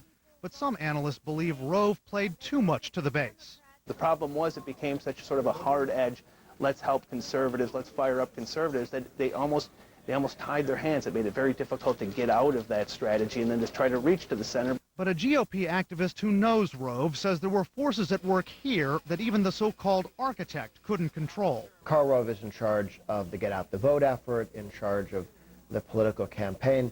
The decision to occupy Iraq was not Karl Rove's, and it's not exactly fair to blame him. Another longtime Republican strategist told me, quote, no one's going to tell you with a straight face that Karl could have saved this election, end quote. The next election, he says, will also depend on Iraq. And he says Rove and the Republicans cannot get themselves into a situation where they're all defending the war and the Democrats are all opposing it. Wolf? Brian, thank you. Brian Todd reporting. In the wake of the Democrats' election victory, the talk here in Washington is change and bipartisanship. But can that really happen? Today in our strategy session, CNN political analyst, Democratic strategist Donna Brazile, Terry Jeffrey, the editor of human events. Terry, pick up on this Karl Rove story that Brian Todd was just reporting on. Given the situation out there, the war in Iraq being as unpopular as it is, the Katrina disaster, was there anything Karl Rove could have done to alter this Democratic victory? No, there isn't, Wolf. I think Karl Rove, and I think more importantly President Bush, made some mistakes on policy issues where they positioned the Republican Party in the wrong way, but the war was a big issue. If it weren't for the fact that we're still taking casualties in Iraq, we don't have a stable government there, Democrats wouldn't have run Congress. And if you look at a lot of the races the Democrats won, especially in red states, in Indiana, for example, Brad Ellsworth, who beat John Hostetler, Joe Donnelly, who beat Chris Ciccolo. These are extremely conservative Democrats. They even talk like hawks on national security. So it isn't as if... On the other hand, Donna, when the Republicans won, Karl Rove was a genius, so they lost this time, so maybe not necessarily such a genius. Well, Karl Rove is a lot of things, but he's not a miracle worker, and it would have taken a miracle for the Republicans to be able to capture the House and the Senate. Look, I want to put this notion to rest about the political affiliation of these Democrats. They are Democrats. They're reform-minded Democrats. Yes, they are hawks, but so are a lot of liberals. They're hawks. They're hawks on deficits. They're hawks on the way things are being run in Washington, what the Democrats are saying, if the Republicans can be a big tent party with moderates and liberals, and the Democrats can as well. They don't all have to be they ran on bread and butter issues, and it wasn't about liberals or conservatives. It was about right and wrong, and they understood how to talk to the American people about those issues. In the last two presidential elections, we saw this electoral college map where there were almost equal blocks of red and blue states. I think those blocks represented a deep cultural divide in this country. I think that divide is still there, and I think one of the things the Democrats did that was intelligent politically was go out and recruit candidates who reflected the red side of the divide. The question is, when those red state conservative Democrats come into Washington, are they going to vote with Nancy Pelosi, the San Francisco Democrat? Or are they going to vote with the Republicans? That's going to be a big question. Perhaps you should worry about the divisions in the Republican Party because they're still deep on immigration and budget and a lot of other issues. They will support Nancy Pelosi because Nancy Pelosi has led a unified Democratic Party and a unified approach to how we deal with Iraq, how we deal with the economy, and how we deal with other issues. Will those red states that went Democratic in some of those congressional districts, will they support a Hillary Clinton for president in 2008? That remains to be seen. Look, Claire McCaskill, we have a lot of great women and men who are coming to Washington, D.C. from red states. I don't know. I mean, tomorrow begins a new day in the 2008 floodgates, and we'll see what happens at that time. You know, if we still have a problem in Iraq in 2008, it's going to be very easy for a Democrat to take the White House on an anti-war plank. But if Iraq is settled or largely out of the way, well, if Hillary's going to have the same problem the Democrats had in 2000, 2004, she's going to need to win more conservative voters in places like Indiana and southern states like North Carolina. I don't think she can do it because of the record she's developed in cultural and social issues in the United States You know, Senate. in the closing days of the campaign, Rick Santorum was out there campaigning on issues, campaigning on issues that he agreed with Hillary Clinton. He kept mentioning her name. He kept mentioning her name. So don't be surprised. Hillary Clinton, who had a fabulous night in New York, upstate New York, down in Long Island, she was able to capture a lot of red state Republicans in New York. She may be attracted to them in both of you have been around Washington for a while. Today we saw Nancy Pelosi in the Oval Office with Steny Hoyer meeting with the president, both sides promising this is a new day, there's going to be cooperation. 2 years left in the Bush administration. Can they work together right now to pass legislation that the country wants, that the American people made clear in this election they want? I think it's very important that they get together and have a bipartisan policy on Iraq. I think conservatives right now are a little alarmed at some of the things that President Bush said yesterday, where he seemed to be moving left to meet with Nancy Pelosi on raising the minimum wage, on renewing the No Child Left Behind Act, which was co-sponsored by Teddy Kennedy in Bush's first term. So there's a little worry, I think, in Bush's base that the president is going to reach out too far to the left to appease the Democrats in Congress. Look, there's no question that Ms. Pelosi said today that this is the era of partnership, not partisanship. And if we can find some things that we can work together, that's what the American people is now saying, let's work together. All right. We'll see what happens. That good era of good feeling could last, what, a minute or two? Honeymoon is always short. We'll see how long it lasts. Thanks very much, Donna and Terry. And after losing both the House and the Senate, many Republicans are calling for a major party shakeup.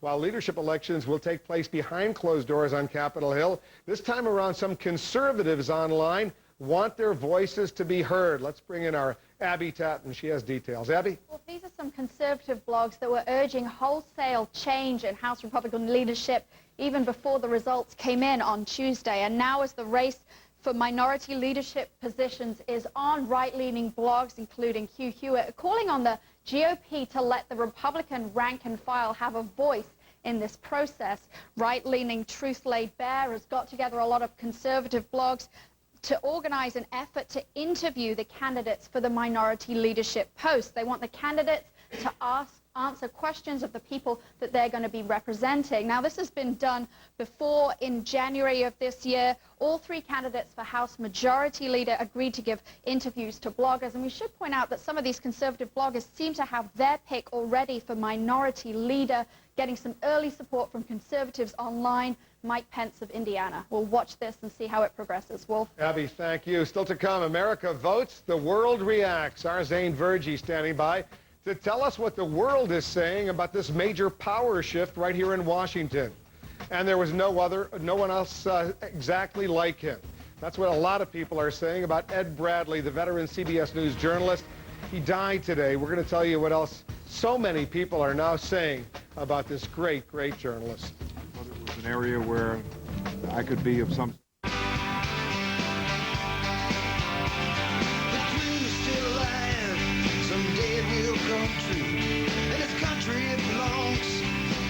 like me and you, so let the voice of freedom sing out through this land. This is our country. This is our truck, the all-new Chevy Silverado. To me, sleep shouldn't be a luxury. Affording a great mattress shouldn't be either. So get to the Macy's Veterans Day mattress sale now. The prices, they can't be beat. And oh, what a selection. Even use your Macy's card For no interest for 12 months. The thing is, you get more than a great mattress at a low price. You get it from a store you can trust. And that's definitely a luxury I like. Shop Macy's stores or by phone. Call 1-800-MACY-BED. Flight 27 has been canceled due to weather. Our next departure is 6 a.m. tomorrow. No, hey, lady. It's time to play Take on Orbits. Today's players have bad weather, must book a hotel before the other 200 passengers. Go. Okra? Yes. Dentmore. Oh, no vacancy. Orbitz TLC lets you find a hotel right from your phone. Next time, Orbitz and go.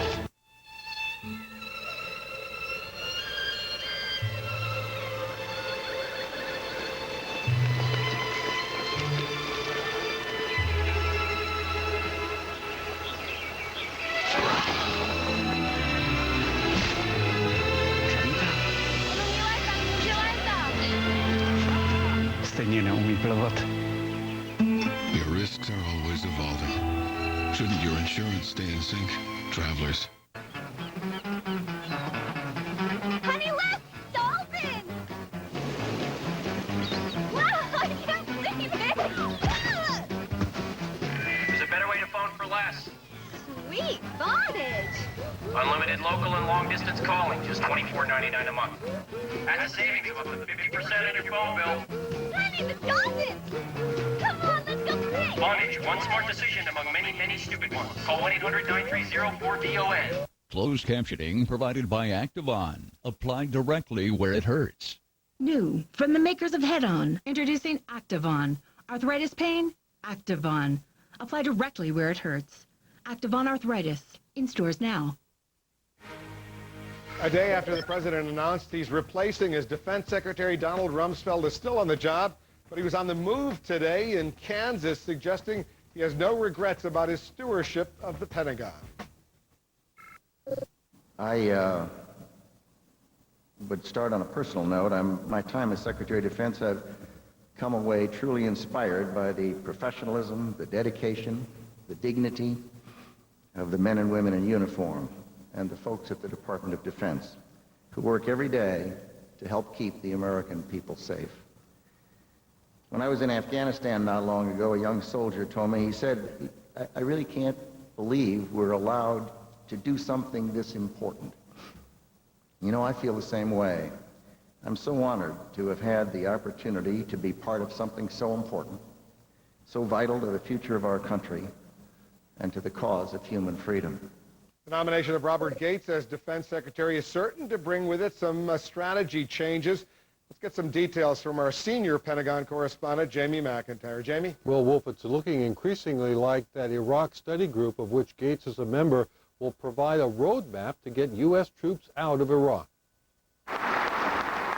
Now that he's a short-timer, even outgoing Secretary of Defense Donald Rumsfeld admits the current strategy in Iraq is not working.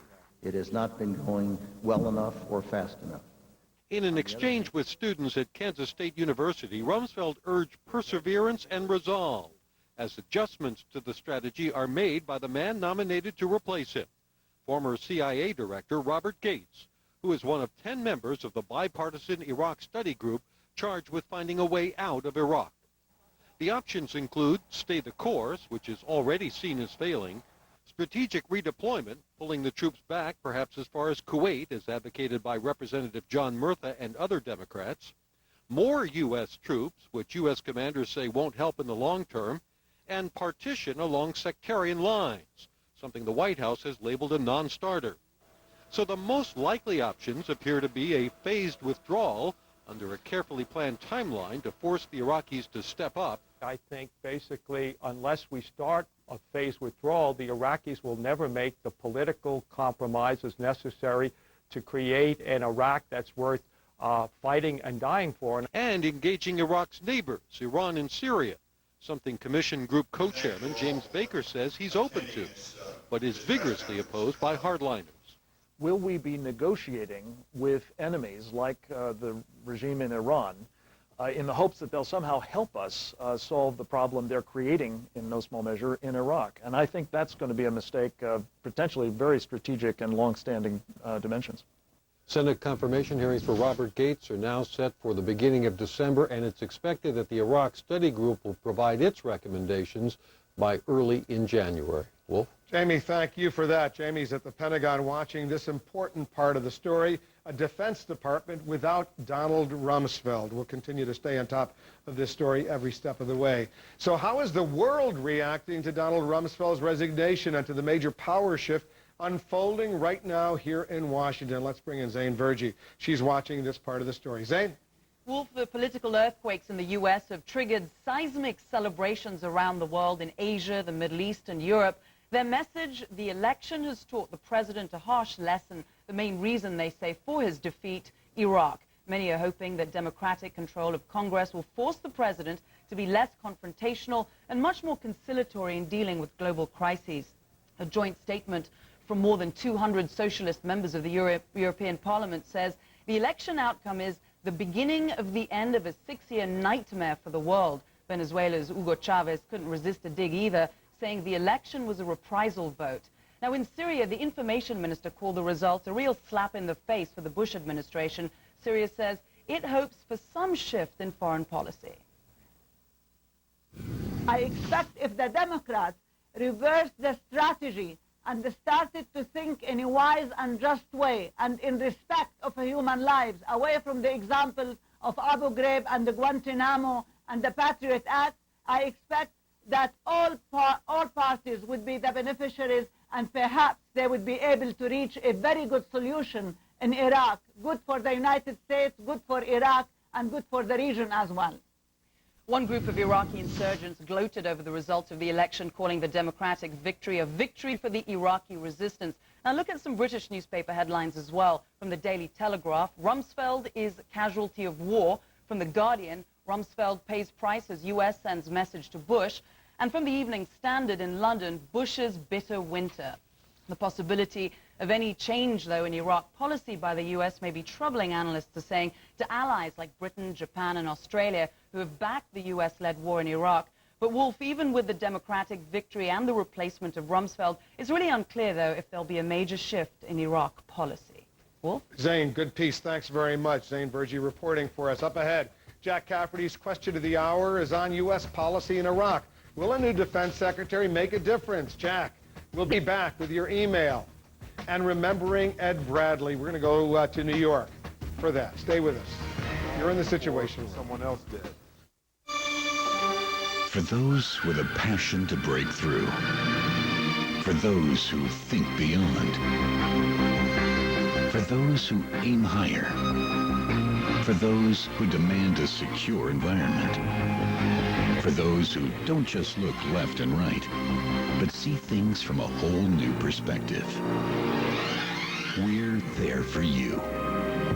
Deutsche Bank, a passion to perform. Larry King tonight, 60 Minutes correspondent Ed Bradley dead. Mike Wallace, Andy Rooney, and Don Hewitt share memories. Larry King live, tonight 9 Eastern, only on CNN. News Channel 8 at 10 on Portland CW. Your choice for the #1 news station. With the largest team of reporters bringing you breaking news from around the city, the country, and the world. The most respected meteorologist with the forecast to plan your day ahead. And sports highlights. The area's most watched, most honored news team. All in a convenient half hour at a time that works for you. Northwest News Channel 8 at 10 on Portland CW, the 10 o'clock choice. Performance is not an option.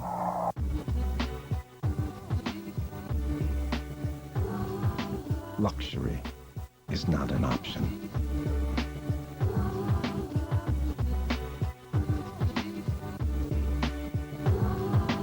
Gorgeous is not an option. Lease a 2007 S-Type 3.0 for $549 a month at Monty Shelton Jaguar, 16th and West Burnside. Bring the sparkle of the holidays home this month at the Northwest Rugs Holiday Sale. Join us as we ring in the holidays with huge discounts on our entire collection of rugs, fine furniture, and unique accessories. At Northwest Rugs, find the perfect gift this year or accessorize for the holidays. For a limited time only, Northwest Rugs' full display of designer rugs, furniture, and accessories will be on sale. Don't miss out on huge savings at the Northwest Rugs Holiday Sale. Season's greetings and savings galore. Visit Northwest Rugs, the West Coast leader in rugs. All new. Go inside a daring experiment. 64 teens will be transformed. Man, I'm sorry. I'm not kidding when I say this is how we change the world. That is so powerful. Next Oprah. Today at 4 on News Channel 8. Tonight, these products could make your hair shiny, your lips smoother, your skin brighter. Or could they make you sick? Are nanoparticles turning your makeup toxic? Tonight at 5 on News Channel 8, where the news comes first. From War, Anderson Cooper 360, CNN Monday night. Lou Dobbs getting ready for his program that begins right at the top of the hour, and he's going to tell us what he's working on. Hi, Lou. Hi, Wolf. Thank you. Coming up at 6 p.m. right here on CNN, Mexico's president-elect Felipe Calderon tells President Bush not to build a fence along our border with Mexico. We'll be discussing Calderon's outright amnesty agenda for illegal aliens in this country and open borders with someone who has just met with Mexico's president-elect. Also, a tight congressional race in Florida hanging in the balance. The Democrats have taken the House and the Senate. But now charges that e-voting machines wiped out as many as 18,000 votes in one district in Florida. Even worse, no paper trail, no possibility of an accurate recount. That special report coming up tonight. And will the Democrats do anything more than Republicans to help our nation's beleaguered middle class? Two of the country's leading authorities on Congress and its failures, Thomas Mann and Norman Ornstein, will be among our guests. All of that and a great deal more at the top of the hour here on CNN. Please join us. Wolf, back to you. We'll see you in a few minutes, Lou. Thank you very much. And right now, many are mourning the veteran CBS News journalist Ed Bradley, who died today. Let's go to CNN's Mary Snow. She's in New York with this very sad story. Mary? Wolf, many here at CBS News so saddened and also stunned by the news that Ed Bradley died this morning of leukemia. He was 65 years old. He was so private that many said that they did not even know that he had been suffering from leukemia. He is being remembered here as a legend for his reporting from Vietnam, in which he was wounded in 1973, to his investigative pieces, the last of which aired on October 29th. When he did an investigative report on a Texas oil company and a lawsuit there. 60 Minutes executive producer Don Hewitt said simply that Ed Bradley is one of a kind. I never worked with anyone I admired more, loved more. His dignity, he was a man among men, and never went to his head. He became famous overnight, and you never would have known it. His colleague Mike Wallace said that he was, in his words, simply superb, remembering profiles that range from the only interview with Oklahoma City bomber Timothy McVeigh to a profile of Lena Horne, and obviously it was one of Ed Bradley's favorites. If I arrived at the pearly gates and St. Peter said, "What have you done to deserve entry?" I'd just say, "Did you see my Lena Horne story?" Commented on so many times. Very sad day here at CBS. Ed Bradley had worked at CBS for more than 40 years. Wolf? A great journalist and terrific guy, 65 years old. How sad this is. Our deepest condolences to his family. Mary, thank you very much for that. Up next, will a new defense secretary really end up changing U.S. policy in Iraq? Jack Cafferty with your email. Stay with us. An inspiring story of heroism. Our doctors and nurses in Baghdad. Gives me goosebumps when I see how strong those guys are. They have courage that I just would never expect people to have. Combat Hospital. CNN Saturday and Sunday night, 8 Eastern.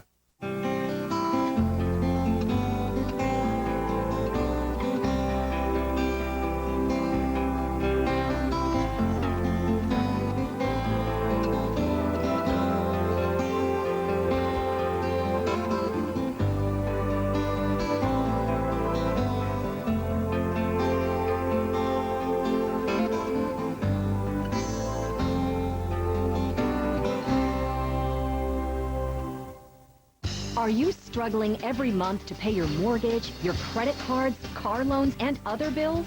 We can show you how to lower your total monthly payments and guarantee you the lowest rate and fee, even if you have a credit problem. Call 1-800-71-FIXED.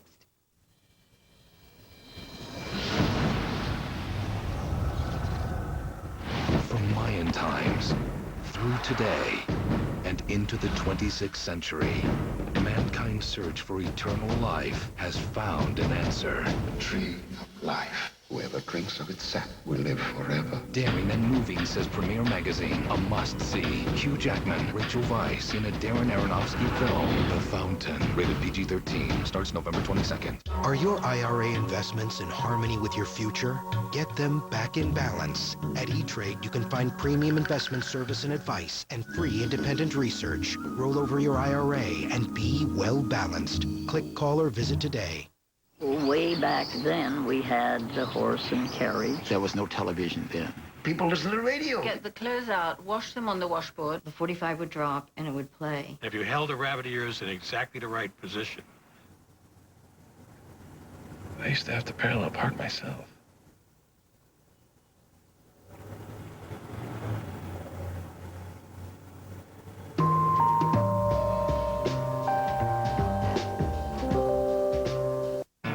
I always do my research on the web before I buy anything. So, check this out. CNET rated Vonage the #1 digital phone service. That was good enough for me. Start saving up to $300 a year on your phone bill. It's just $24.99 a month for unlimited local and long-distance calling. Vonage is a better way to phone for less. Sign up now and get 1 month free. Call 1-888-840-4VON or go to Vonage.com or visit one of these fine retailers. Let's check back with Jack Cafferty. Jack? Wolf, the question this hour is how might U.S. policy in Iraq change now that there's going to be a new Secretary of Defense? We got this from Donna in Tampa, Florida. I don't know how much the Iraq war situation will change with a new Secretary of Defense, but I think a new Democratic Senate and Congress will make a huge difference. The people spoke. They're against the war, and it's time for those elected to do the people's will. M in Columbus, Jack, I'm not sure how much things can change. As long as Dick Cheney's still around to give direction to George Bush, I think much of what has been going on in Iraq has been directly tied to Dick Cheney. His statement earlier this week that things are not going to change, that it's full steam ahead, speaks loudly of his power behind the throne. Too bad President Bush can't think for himself. Julian in Orlando, Florida, I think the difference Gates makes will all depend on Bush. Gates has the reputation of being a pragmatic thinker, and if Bush gives him free rein to do his job, then he might make a difference. But if Bush's stubborn streak keeps him from changing policy, then the difference Gates will make will be minimal. Bob in Maple Grove, Minnesota, the man has changed, but the situation is not. The options remain the same. If we leave now, we leave the Iraqis hanging out to dry. We're in a no-win situation. But total withdrawal will cause other countries' views of us to sink even lower. Gradual withdrawal creates a chance to train Iraqi troops who will be vital in the long run. John writes, Daddy's pal, Jim Baker, didn't go to Iraq because it's warm there. He went there to report back with the bad news Cheney didn't want the president to hear. Now, Mr. ex-CIA man, Gates, is there to help cover up the nasty stuff while the White House finds a way out of Iraq without having to call it a loss. If you didn't see your email here, you can go to cnn.com/Cafferty file, where we post some more of these online. Wolf. I covered Robert Gates when he was the CIA director during the first Bush presidency, the first President Bush. He's a very, very smart guy. Worked his way up as an analyst at the CIA. He's a Sovietologist. He is the only CIA employee, to my knowledge, and I think this is accurate, to work his way up from an entry-level position to run the whole place. Pretty impressive stuff. I think you're right on that last point, Jack. Thanks very much. See you back here in an hour. We're in the Situation Room, 7 p.m. Eastern, 1 hour from now. In the meantime, let's go to Lou Dobbs. He's standing by in New York. Hi, Lou. Hi, Wolf, and thank you. Tonight, the uncertainty is over. Democrats have won control of the U.S. Senate. Senator George Allen admitting defeat and conceding, giving Democrats their razor-thin majority in the Senate. We'll have complete coverage tonight. And Mexico's president-elect Felipe Calderon meets with President Bush at the White House. The government of Mexico determined to push its amnesty agenda in this country and to stop construction of any fence along our southern border. That special report and a great deal more straight ahead here tonight.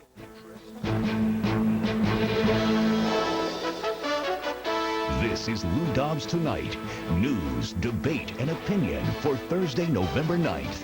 Live in New York, Lou Dobbs. Good evening, everybody. Democrats tonight control both houses of Congress for the first time in more than a decade. The Democratic leader in the Senate, Senator Harry Reid, said it's time for a change. Senator Reid declared that Democrats can work with the Republicans. Earlier in the day, President Bush called for a new bipartisan tone in Washington. The president met with the two top House Democrats at the White House, or at least those who will be. The president said the American people have made their decision, and he respects the election results. Dana Bash reports from Capitol Hill on the momentous shift in power in the nation's capital. Suzanne Malveaux reports from the White House on the president's early efforts to reach out to the Democratic Party. And Jamie McIntyre reports from the Pentagon on the increasing likelihood of a major change in U.S. strategy in Iraq. We turn first to Suzanne Malveaux at the White House. Suzanne. Well, Lou, of course, the question is just how long this honeymoon is going to last. Earlier today, we saw President Bush. He put in a call to Senator Harry Reid to congratulate him, also to tell him he's looking forward to having breakfast with him tomorrow here at the White House, along with Dick Durbin, to discuss compromise on issues to try to get something done in the next couple of years. Out with the old and in with the new. Over breakfast, President Bush consoled the Republican losers. Over lunch, he congratulated the Democratic winners. On the menu, pasta and chocolate. But the president's counselor joked, today Mr. Bush would be eating crow. The president and incoming House Speaker Nancy Pelosi promised to put their bitter partisanship behind. We won't agree on every issue, but we do agree that we love America equally, that we're concerned about the future of this country, and that we will do our very best to address big problems. We've made history. Now we have to make progress. But the atmosphere of bipartisanship was pierced by two political lightning rods. Before lunch, Mr. Bush came to the Rose Garden with his cabinet to challenge the current Republican lame duck Congress to complete unfinished business, including one controversial measure. Another important priority in the war on terror is for the Congress to pass the Terrorist Surveillance Act. That would authorize the administration to wiretap phone calls between people in the U.S. and suspected terrorists overseas without a warrant. Justice Department officials say Attorney General Alberto Gonzales will make a series of appearances in the coming days to urge the Republican Congress to push it through. Then later, Mr. Bush renominated John Bolton to be UN ambassador. The president has been unable to get Bolton's nomination through the current Republican-led Senate. His chances are considered even slimmer when Democrats take control. And today, Lou, we also heard from the Democratic Senator Joe Biden, who is poised to actually be in charge of that committee of the nomination of Bolton. And he essentially saying that that nomination was going nowhere. There are also some Republican senators who spoke out today saying it is not likely they're going to take up that controversial issue in the lame duck session. Lou? And when does the honeymoon end? It's anyone's guess, Lou. It could be as early as tomorrow. We'll see how the week ends out. Suzanne, thank you very much. Suzanne Malveaux from the White House. As Suzanne just reported, President Bush today asked Congress to complete work on several bills that are important to this administration before the end of the year. But the president's list of priorities has some notable omissions. President Bush made no mention of any new measure to tackle illegal immigration and border security. President Bush had nothing to say whatsoever about closing the gaping holes in our border and port security. Neither did he promise any legislative effort to stop the escalating war on our middle class. And President Bush failed to address the failure of our public school system, a school system that has failed to educate an entire generation of Americans. Another major omission, our soaring international trade deficit and this country's addiction to foreign producers. These are all critically important issues that face the nation.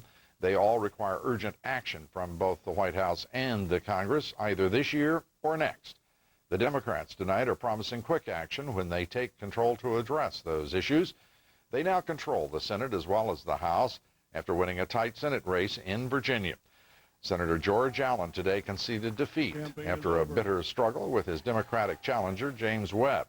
Webb won the election by fewer than 10,000 votes, giving the Democrats 51 seats in the Senate. Dana Bash now reports from Capitol Hill on the implications of the Democratic victory. Dana.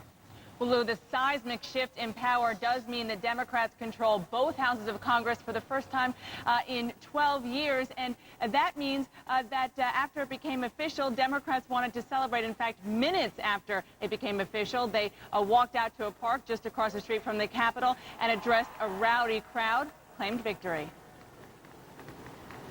It's time for bipartisanship. It's time for a change.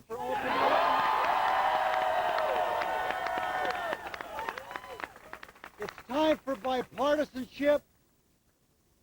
It's time for open government, transparency, and it's a time for results. Now, the shift in power means that Democrats, not Republicans, control the agenda up here, and Democrats immediately pledged to make good on some of their campaign promises.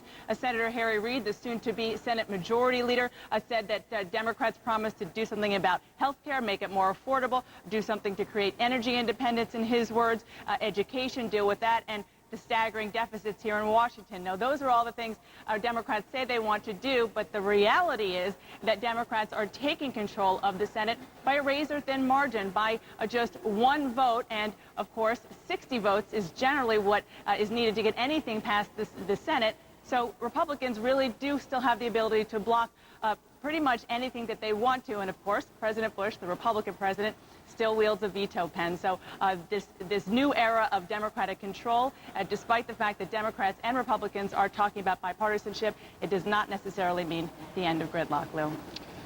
Well, we shouldn't declare the end of gridlock or its installation until at least we see what happens with the system of checks and balances being in place with the new year. Dana, thank you very much. Dana Bash from Capitol Hill. The Democrats are demanding an urgent change of direction in Iraq. Defense Secretary Donald Rumsfeld today acknowledged that he is disappointed at the progress of the war in Iraq, this one day after he resigned. Rumsfeld's acknowledgement heightened some expectations that the Bush administration is considering a major shift in U.S. strategy in Iraq. Jamie McIntyre reports from the Pentagon. Now that he's a short-timer, even outgoing Secretary of Defense Donald Rumsfeld admits the current strategy in Iraq is not working. It has not been going well enough or fast enough. In an exchange with students at Kansas State University, Rumsfeld urged perseverance and resolve as adjustments to the strategy are made by the man nominated to replace him, former CIA Director Robert Gates, who is one of 10 members of the bipartisan Iraq study group charged with finding a way out of Iraq.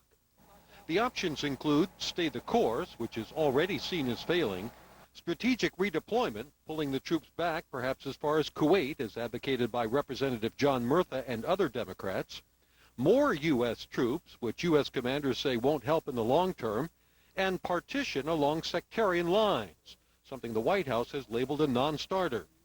So the most likely options appear to be a phased withdrawal under a carefully planned timeline to force the Iraqis to step up. I think basically unless we start a phased withdrawal, the Iraqis will never make the political compromises necessary to create an Iraq that's worth fighting and dying for. And engaging Iraq's neighbors, Iran and Syria, something Commission Group co-chairman James Baker says he's open to, but is vigorously opposed by hardliners. Will we be negotiating with enemies like the regime in Iran in the hopes that they'll somehow help us solve the problem they're creating, in no small measure, in Iraq? And I think that's going to be a mistake of potentially very strategic and long-standing dimensions. Also taking the long view is lame duck Pentagon Chief Donald Rumsfeld, who insists America is on the right side of history. If you were going to give yourself a letter grade for your performance as Secretary of Defense, what grade would that be? Oh, I'd let history worry about that. Meanwhile, the Senate confirmation hearings for Robert Gates are now set for the beginning of December, and the recommendations from that Iraq study group are expected about the beginning of January. Lou? Jamie, thank you very much. Jamie McIntyre from the Pentagon. Coming up here next, President Bush and Mexico's president-elect meet to discuss their amnesty agenda for illegal aliens and whether this nation will have open borders with Mexico. That special report coming up, and millions of Latinos voted in these midterm elections, many of them supporting measures to tackle illegal immigration and our border security crisis. That report and what could be one of the most serious failures of e-voting machines on Election Day. Charges that machines wiped out 18,000 votes in one congressional district. That report and a great deal more straight ahead. Stay with us.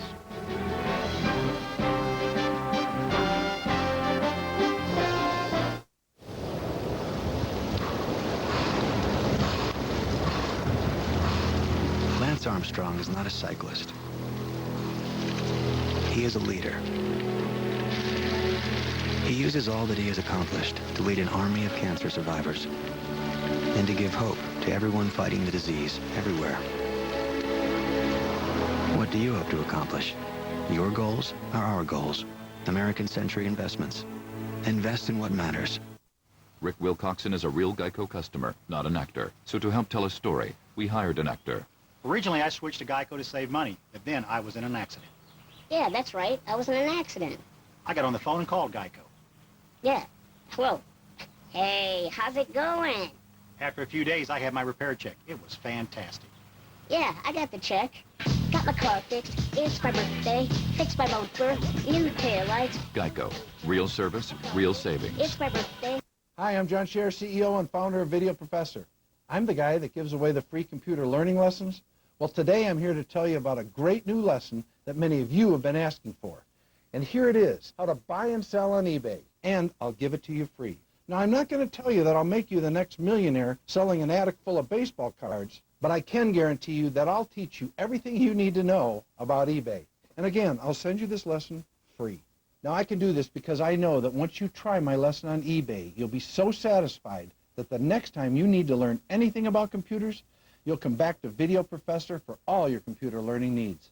And with over 40 lessons on all of today's most popular computer programs, I know there is more you want to learn. And don't forget, call now and I'll send you eBay or any other lesson of your choice free.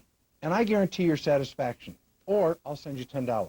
So what do you got to lose? Try my product. Call 1-800-434-5196. Tonight on 360, the Democrats are in control. Their message has changed. But what can they really do about Iraq? We'll look at the facts on the ground and the options. Could it take more troops, not less, to get a solution? 360 tonight, 10 p.m. Eastern. President Bush met with Mexico's president-elect Felipe Calderón in Washington today. The issue of illegal immigration and border security on the agenda, both leaders pledging cooperation over border issues. Calderón has compared the building of that proposed border fence to the building of the Berlin Wall. Lisa Sylvester has our report. This is a picture Mexico's president-elect is glad to see. Democrats in control of Congress. Felipe Calderón also has an ally in President Bush, whom he met on his first official U.S. visit since being elected. I assured the president-elect that the words I said in the very Oval Office that we sit about a comprehensive immigration vision are words I still believe strongly. Calderón, invigorated by Tuesday's election results, is moving ahead, lobbying for the amnesty agenda, a guest worker program, and the further opening of U.S. borders. Topping Mexico's to-do list, trying to kill a border fence between the two countries. We want to foster our trade relationship, our economic relationship even more. Mexico envisions an economic relationship with its northern neighbor in which it provides cheap labor and the United States provides the investment capital. That's a scenario that benefits Mexico and corporate America, but comes at a grave cost to American workers. So far, Mexico and big business have controlled the debate, keeping tough enforcement measures from taking effect. Mexico City, precisely because it has received no pushback from our State Department and especially the Bush administration, has felt like it's had carte blanche to just go in and fairly dictate U.S. immigration policy. Critics worry now more than ever Mexico will be unbridled in influencing U.S. immigration policy. Congress approved the border fence bill. It was signed by President Bush, but with Democrats now controlling the purse strings on Capitol Hill, the chance of getting the money to ever build that fence is dimming. Lou? And President Bush was fairly salivating as he discussed the prospects of a better relationship with a Democratic Congress than he had with a Republican Congress. So it will be interesting to watch the dynamics in the days, weeks, and months ahead. Lisa, thank you very much. Lisa Sylvester. Fresh off his victory in Tuesday's election, California's Governor Arnold Schwarzenegger is in Mexico City tonight, meeting there with Mexican officials to discuss trade. The trip funded by taxpayer money and donations from California businesses. Governor Schwarzenegger is also expected to discuss immigration issues with Mexican officials. And Schwarzenegger meeting with outgoing President Vicente Fox today. He will meet with President-elect Calderón tomorrow. Later in this broadcast, I'll be talking with Professor George Grayson, one of the country's leading experts on Mexico. He has just met with President-elect Calderón in Washington. And an estimated 79 million people voted Tuesday. That is the highest overall voter turnout in a midterm election in more than 2 decades. In addition, Democrats drew more votes than Republicans in a midterm election for the first time since 1990. Preliminary analysis shows 40.4% of the voting age population cast ballots. That's up from 39.7% in 2002. It doesn't sound like much, but it was enough to do far better than previous midterms for the past almost 2 decades. The previous midterm high was 42.1%, that back in 1982. Another significant indicator, nearly a quarter of those under age 30 went to the polls this year, up sharply since 2002. Analysts say the increase in the youth vote did come into play in the Democratic sweep. Many predicted that recent border security and illegal immigration proposals would inspire Hispanics to vote and to determine which way they would swing. But tonight, the analysis of ex-polling of Latino voters contains more than just a few surprises for you. Casey Wyand joins us now with the very latest. Casey? Lou, many open borders advocates are claiming the Latino vote helped sway the midterm elections away from Republicans. But it is not that simple. The conventional wisdom is that Latinos reacted negatively to efforts by some Republicans to secure the border and reject amnesty for illegal aliens. In fact, 69% of Latinos did vote for Democrats. But the issue of illegal immigration was only slightly more important to Hispanics than to all voters. You can't really talk about a monolithic Latino vote, that Cuban Americans vote very differently than Mexican Americans who vote very differently than Puerto Rican Americans, and that even among those groups, you have very different voting patterns. So I think one of the most interesting developments in modern day politics has been the rise of Latino power in politics, the increasing influence of Latino voters, but also the diversity of the Latino vote. About 8% of midterm election voters were Hispanic, and they do make up the fastest growing segment of the American electorate. Latino get-out-the-vote efforts focused on amnesty for illegal aliens. Immigration is a national and international issue, and we need to make sure, A, that no one is deported anymore, that families are kept together or brought together here when they are already here. But plenty of Latinos support border security, In Arizona, for example, 4 anti-illegal immigration ballot measures passed, with the support of nearly half of the state's Latino voters. Earlier this year, protesters took to the streets to oppose border security legislation. Their slogan was, "Today we march, tomorrow we vote." And their goal was to register 1 million new Latino voters by Election Day. But they fell about 850,000 voters short, and their new target date, Lou, is Election Day 2008. Well, that's a target date for a lot of people in this country. Casey, thank you very much. Casey Wine from Los Angeles. Coming up, it may not have been a disaster, but e-voting was far from trouble-free Election Day. We'll have that report. And a new legislative era is about to begin in this country. We'll have a report as Democrats prepare to take control of the House and the Senate for the first time in 12 years. And the chairman of the Republican National Committee is on the way out. We'll have that story, a great deal more. Stay with us. Tonight, 7 p.m. Eastern, Democrats make a comeback in Washington.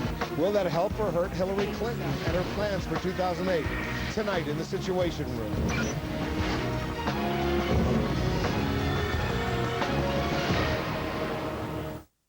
Kids are just better with technology than their parents. Like, by the time I graduate from college, we'll be building clean coal power plants that are pollution-free, and that includes greenhouse gases. Go here, they'll explain it.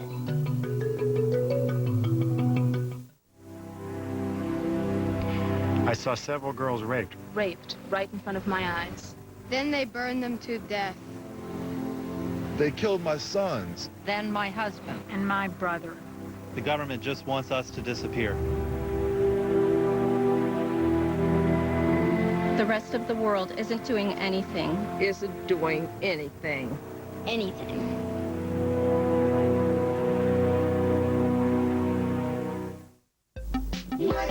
Money should be fat. It should be big. At HSBCDirect.com, we've created a way to make money into bigger money. HSBCDirect.com offers an online savings account with a 5.05% annual percentage yield. That's 8 times the national average. Let your money grow big at HSBC. Brought to you by HSBC, the world's local bank. Member FDIC. Discover more at HSBCDirect.com. Larry King tonight. 60 Minutes correspondent Ed Bradley dead. Mike Wallace, Andy Rooney, and Don Hewitt share memories. Larry King live tonight, 9 Eastern, only on CNN. What good are you as a police officer if you can't write tickets? We investigate police officers who carry a badge and a gun and a paycheck but do very little police work. Why are these cops still on the job? Tonight at 6:30, only on K2 News. Your favorite stars are playing for their favorite charities on Celebrity Jeopardy from Radio City Music Hall. Catch Doug Savant, Kurt Schilling, and Jane Kasmerick next Celebrity Jeopardy. Tonight at 7 on K2, the Spirit of the Northwest.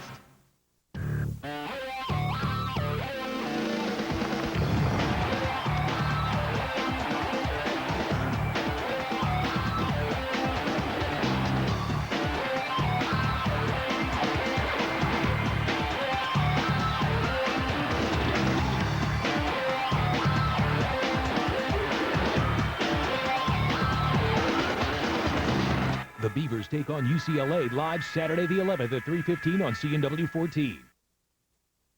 Mike Wallace, Andy Rooney, and more on Ed Bradley's death. Larry King tonight. The result of a tight congressional race in Florida is involving now electronic voting machines. It could be that those machines malfunctioned. It's unclear whether that occurred. If so, it dropped thousands of votes, and right now it is impossible for anyone in that congressional district to tell, apparently. Katie Pilgrim has our report. The charge is the electronic voting machines malfunctioned and dropped more than 18,000 votes for congressional candidates.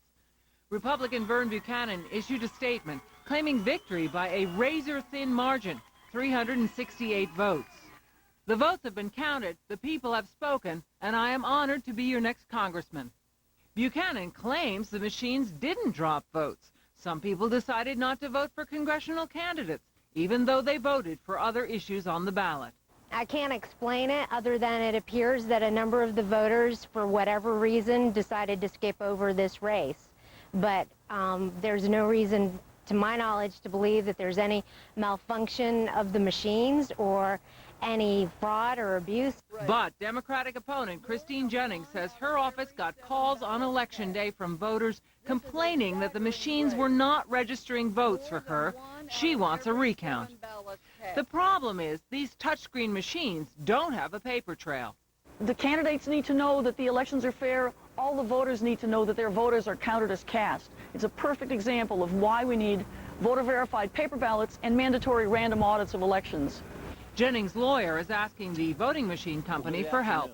We intend to reach out to ES&S, and we hope that they will also be candid and forthcoming and assistance. I would like to think that they too would want to get to the truth and that they too would want to know if there are any problems with their system.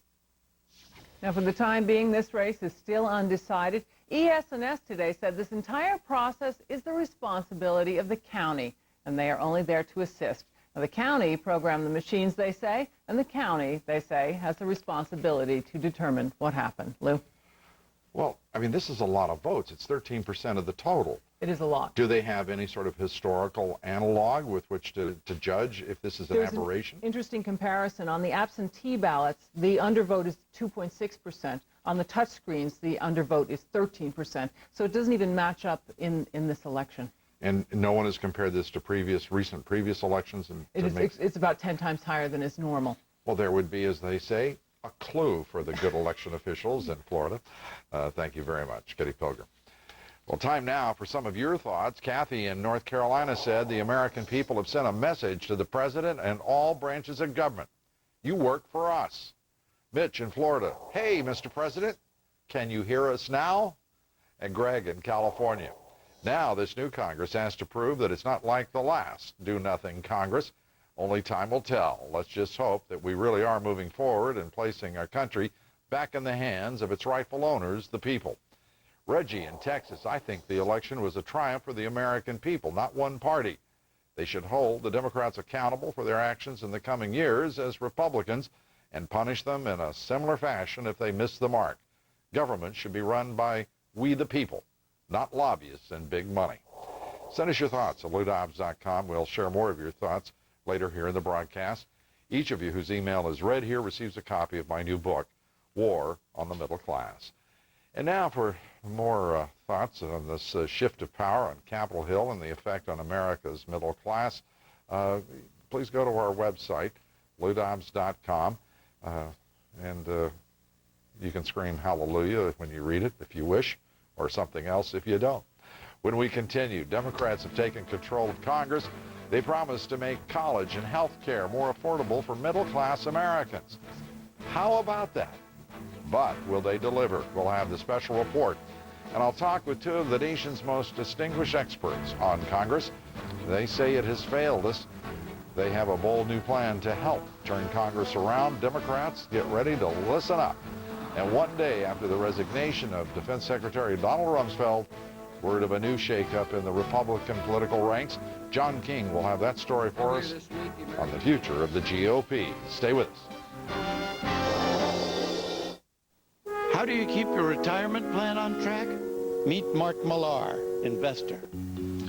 I help people manage their pets' health. Make the right decisions early on. Good food, preventive care, and your pet will thrive. It's the same with retirement planning. Small actions you take today can impact what happens later. So, you need to make smart choices. TD Ameritrade offers a broad range of stocks, bonds, and mutual funds, and easy-to-use tools like Morningstar Instant X-Ray to help ensure that your portfolio is properly balanced, all with no maintenance fees. Anyone can work toward their retirement dream. Are you ready to declare your independence? Open an easy IRA today and trade commission-free for 45 days. Independence. It's the spirit that drives America's most successful investors. The CNN Hummer has seen a war, an overhaul, and now it tours Army bases before it's auctioned off January 20th to benefit Fisher House. Check out CNN.com Warrior One. This Hummer saw war. Now it will help those who fought it. CNN tomorrow night. On the eve of Veterans Day, Lou Dobbs pays tribute to our men and women in uniform. Don't miss this important special for American heroes. CNN tomorrow night, 7 Eastern.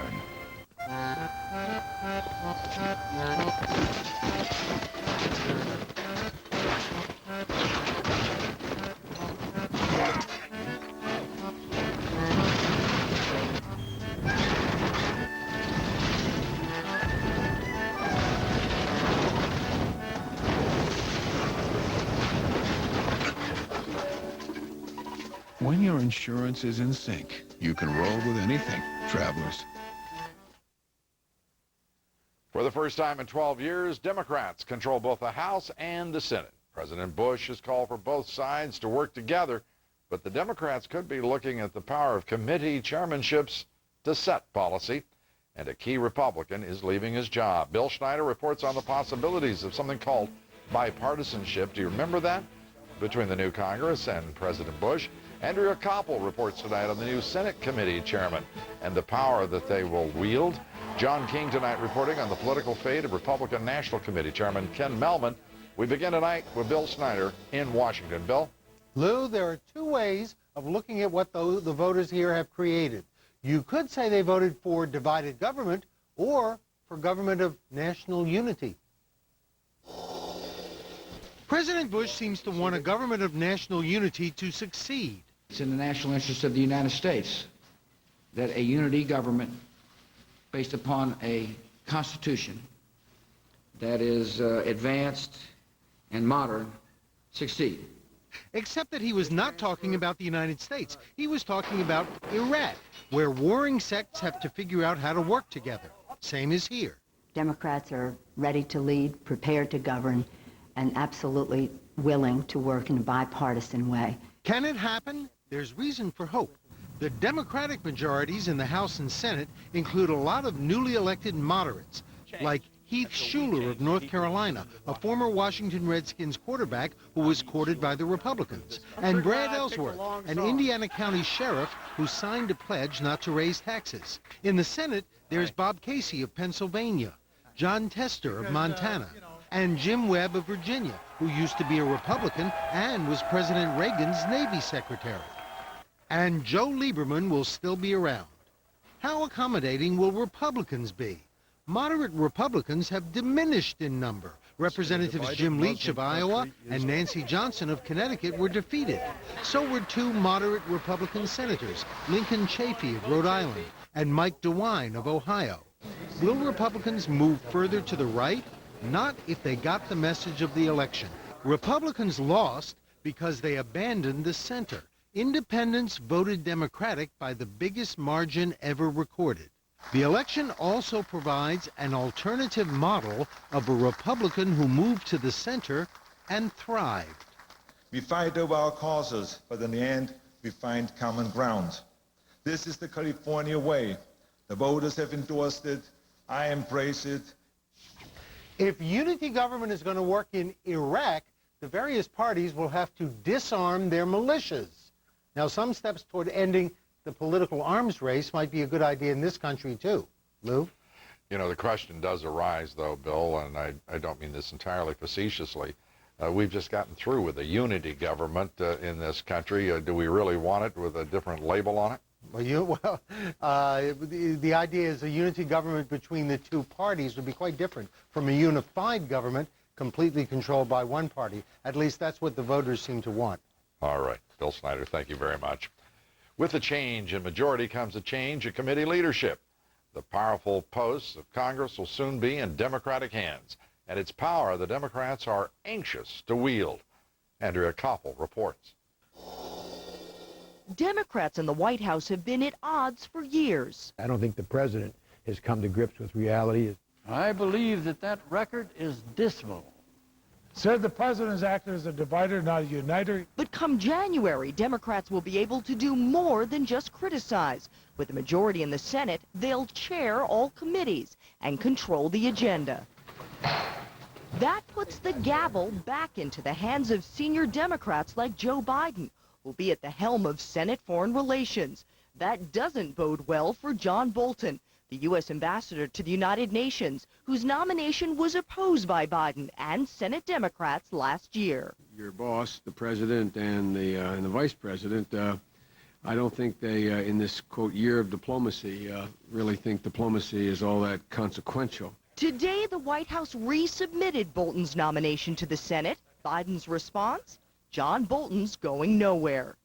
Iraq will top the agenda of Senator Carl Levin, poised to lead the Senate Armed Services Committee. Good morning. We've got to begin a phased reduction in American forces by the end of this year. While Vermont's Patrick Leahy, who'll chair the Judiciary Committee, has blamed the Bush White House for nominating judges who are too conservative and out of the mainstream. Many see this as part of a concerted and partisan effort to pack the courts and tilt them sharply out of balance. Meanwhile, the Democrat with the most seniority, West Virginia's Robert Byrd, will head the powerful Appropriations Committee, which controls congressional purse strings. He's railed against the Bush White House for misplaced spending priorities. This administration has ignored urgent matters, such as the crisis in health care for our elderly. This administration has been slow to provide adequate funding for Homeland Security. And speaking of Homeland Security, a senior Democratic leadership aide tells CNN that despite grumbling among some Democrats, the newly reelected Democratic senator from Connecticut, Joe Lieberman, an independent, will chair the Homeland Security and Governmental Affairs Committee, Lou. Okay, Andrea, thank you very much, Andrea Koppel. That brings us to the subject of tonight's poll. Do you believe that there will be less or more partisanship with a democratically controlled House and Senate? More or less? Cast your vote at Dobbs.com. We'll have those results later here. Following the Democratic victory, a key Republican appears to be leaving his post. The chairman of the Republican National Committee, John King, joins me now and has the latest for us. John? Lou, this is not a done deal, and we are told it's possible Ken Mehlman could decide in the end to stay on, but more than a half dozen now senior Republican sources telling CNN this evening that Mr. Mehlman has told his close associates that he is all but certain to leave that post at the end of the year. Now, we want to be clear, there is no pressure from the White House on Mr. Mehlman to leave, and there is no dissatisfaction with his performance in the midterm elections. Yes, Republicans took a drubbing, but there is no one substantial anyway in Republican politics that I know of pointing a finger at Ken Mehlman. In fact, they are saying they believe he did the best he could in a very difficult environment. Instead, Lou, what friends of Mr. Mehlman and associates are telling us that he was involved in both of the Bush campaigns. He has been at the RNC some time now, and he simply believes it is time to move on.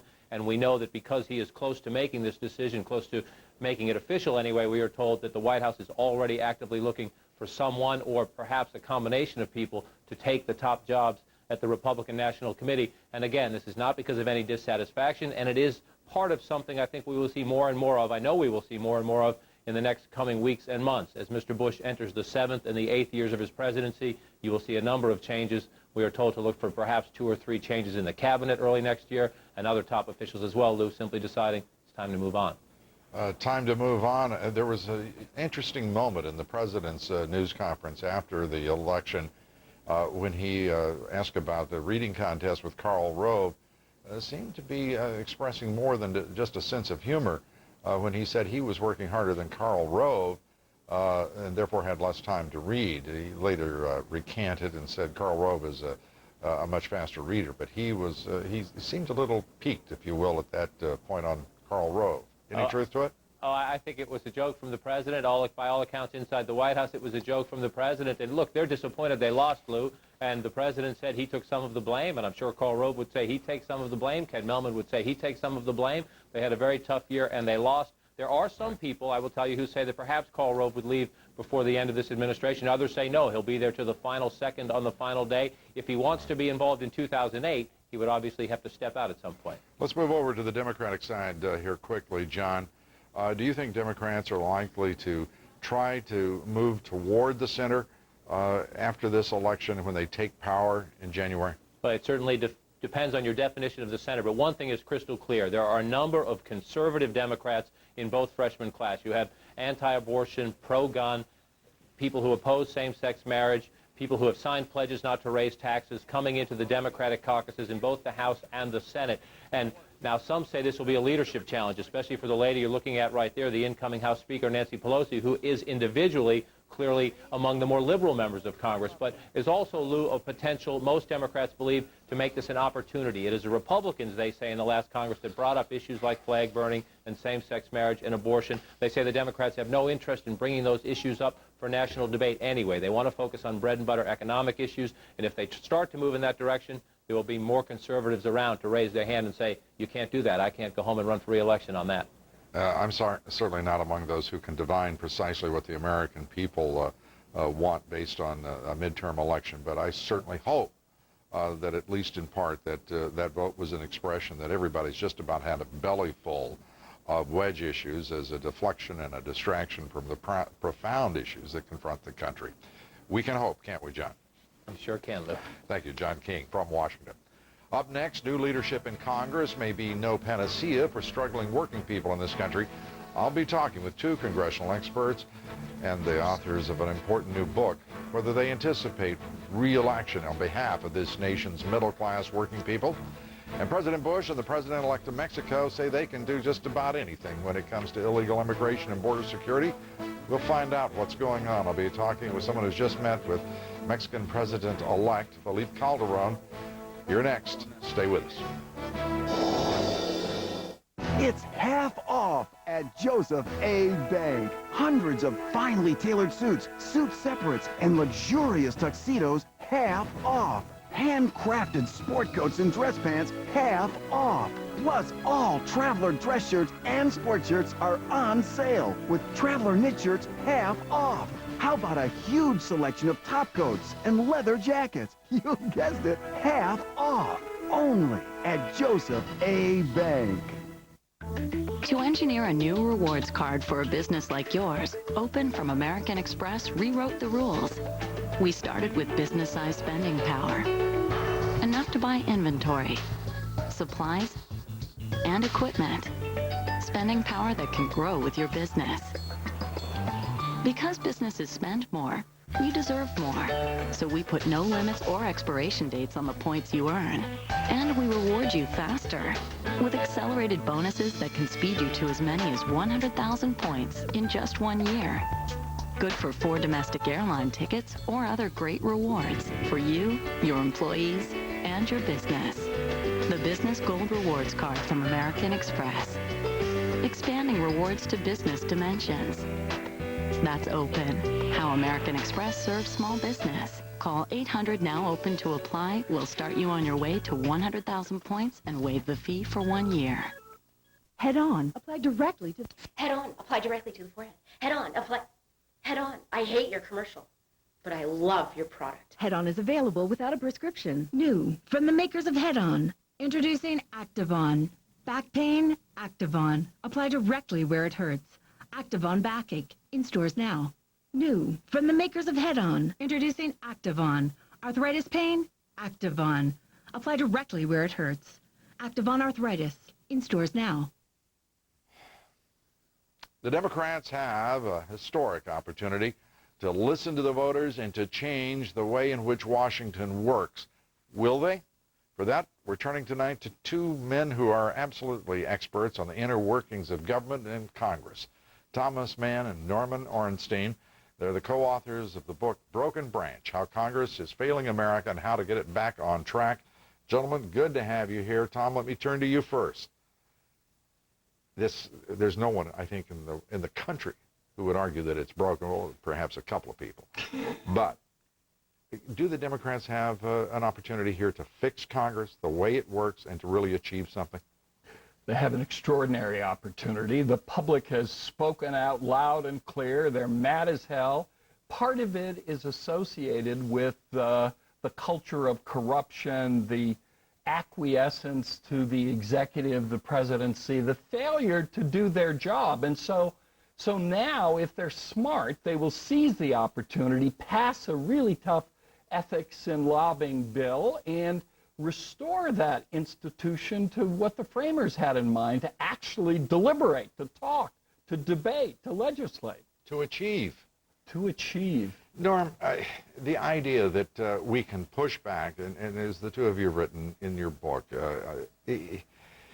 Can we push back those lobbyists? Can we rid this country, or that's asking for too much.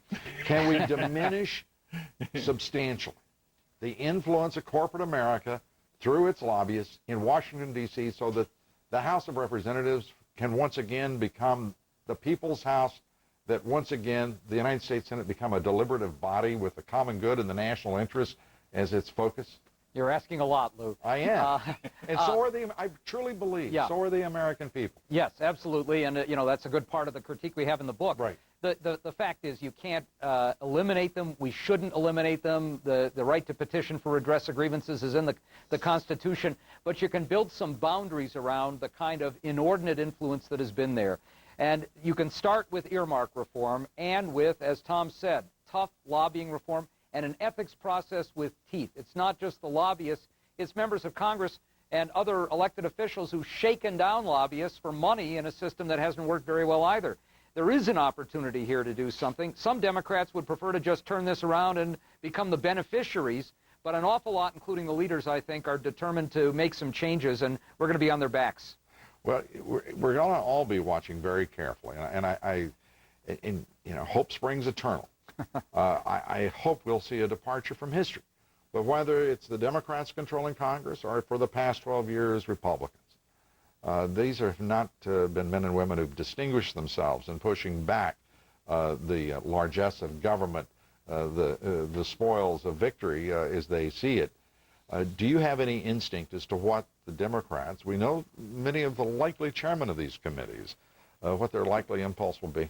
Actually, they have learned something, the veteran Democrats, from this 12-year experience. I mean, one, of course, they've been embittered by their treatment, but they've also become appalled at the way in which the House and the Congress as a whole has fallen into ill repute, the ways in which so much of the process is manipulated behind closed doors by people outside the Congress itself. And they speak now sincerely about doing business differently. Now, will they hold to that? I think initially you'll see them try very hard. The question is whether they sustain it over time. That's why it takes a vigilant public and people like us, the three of us who are willing to go after them when they seem to fall back on old patterns. You know, the fight will be, and the vigilance, continual and constant. But the only argument I had with your book, gentlemen, which is a terrific book, is you identified only one branch as broken there. You could have expanded that, I think, a little. But the idea that voters, I mean, I love the fact everyone's trying to divine exactly what the American people said as they spoke on November 7th. I think it's a highly presumptuous thing to do for anyone. Yeah. But the idea that the middle class in this country has functioned basically without representation now for certainly 2 decades. Special interests carving them up. They've been sliced and diced with socioeconomic, demographic labels and identification, so that they, at the end, the middle class in this country, which I consider the foundation, is basically told, go to hell. Do you think that there is an impulse in this leadership and in this democratically elected Congress now and Senate to change that? Yeah, I do actually, Lou, and I do in part for self-preservation purposes. The Democrats have a 1-vote margin in the Senate, what may end up being about 15 in the House. A lot of precarious districts there. Now, having taken over after 12 years for the most part in both houses, they've got a very important opportunity to show that they can behave differently. They can deal with the dysfunction that's been there, you're right, in more than one branch, including doing some serious oversight. They can broaden this beyond just simply a focus on the ideological extremes to go back to the middle. They can get some legislating done, and they've got every interest in doing so, because if they don't, then the voters are going to respond, and we don't know exactly what they said, except they did say, you're out of there. They could do that again in 2 years. Tom, the 2 most important structural, operational reforms that the Democrats could bring to both the House and the Senate, in your opinion, to make it government function far better? One, a return to regular order, allowing committees to meet, allowing members to participate in writing legislation, of allowing amendments on the floor of the House, of having real conference committees in the open, and allowing members to actually have time to read that legislation before they vote on it. It would make a huge difference. Isn't that a revolutionary concept, that these people should actually read legislation that they're about to pass? Norman Orenstein, thank you very much. You bet. Thomas Mann, thank you. The authors of the important book, The Broken Branch, How Congress is Failing America and How to Get It Back on Track. One way might be a House cleaning, and it turns out a Senate cleaning, as it were, based on the people's votes there. Amen. Thank you both. Thank you. Thanks. Still ahead here, Mexico proved once again today it will not stop trying to meddle in the national affairs of this country. I'll talk with one of the nation's most respected experts on Mexico. He's just met with Mexico's president-elect. He'll be here next. Stay with us. Tonight, 7 p.m. Eastern, Democrats make a comeback in Washington. Will that help or hurt Hillary Clinton and her plans for 2008? Tonight in the Situation Room.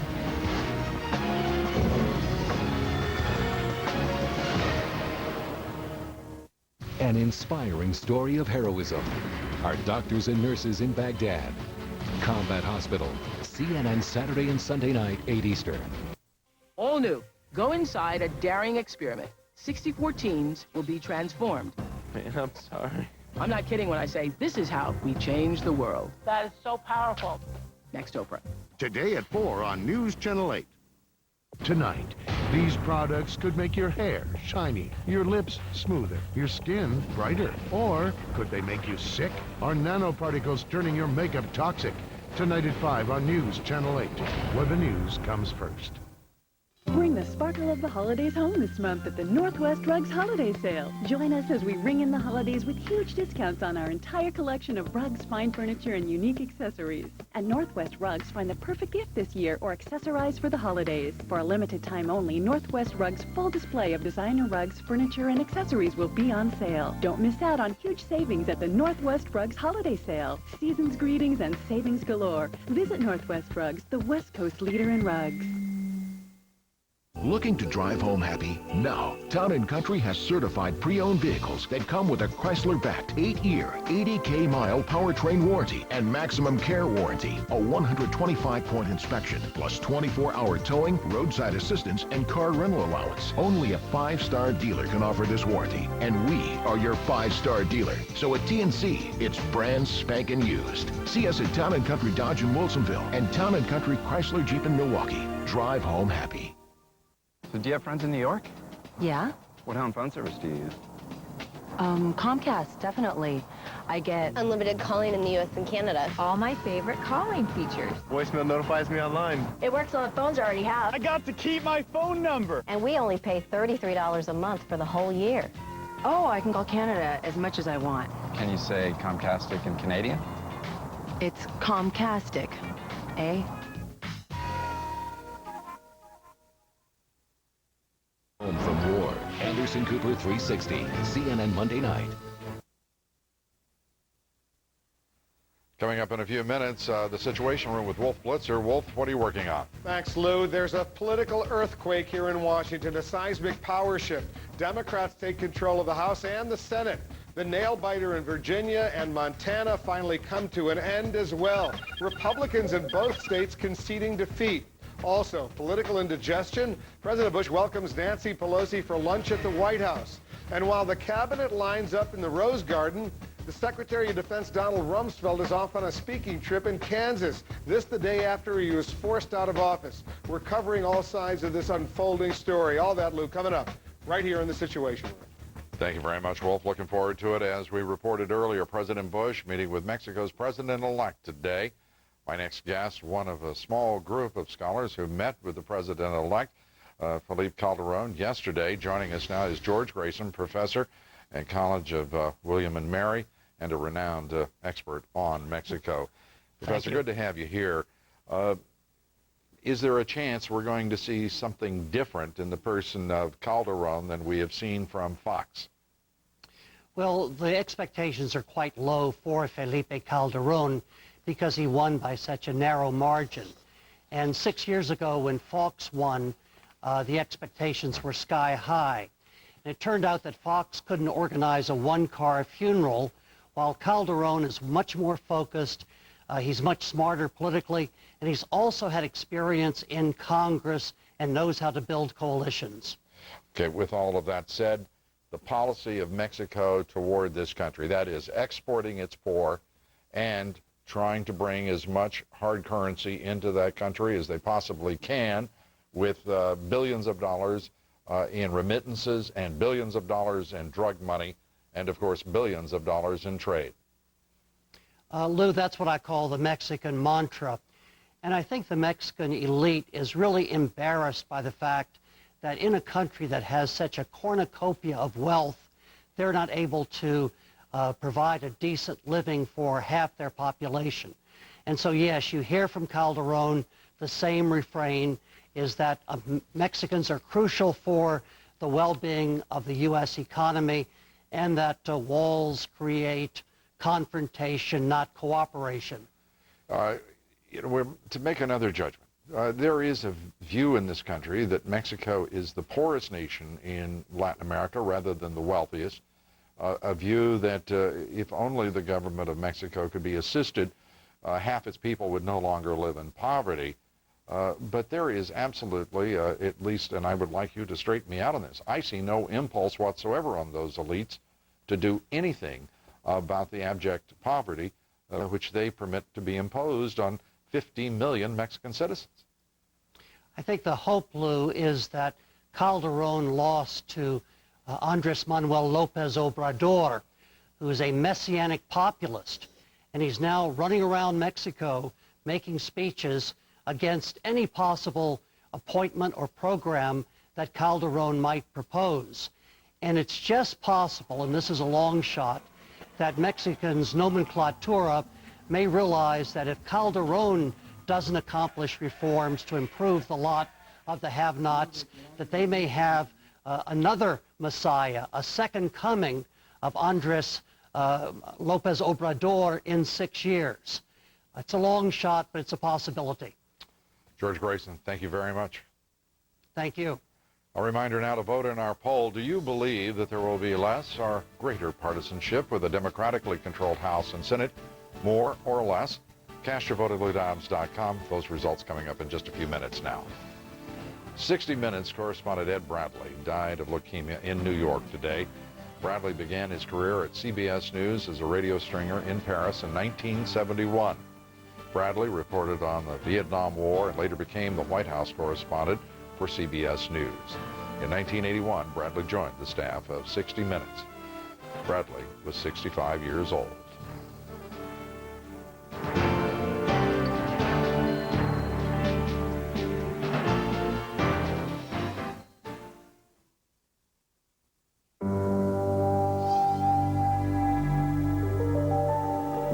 The champagne glasses may seem familiar,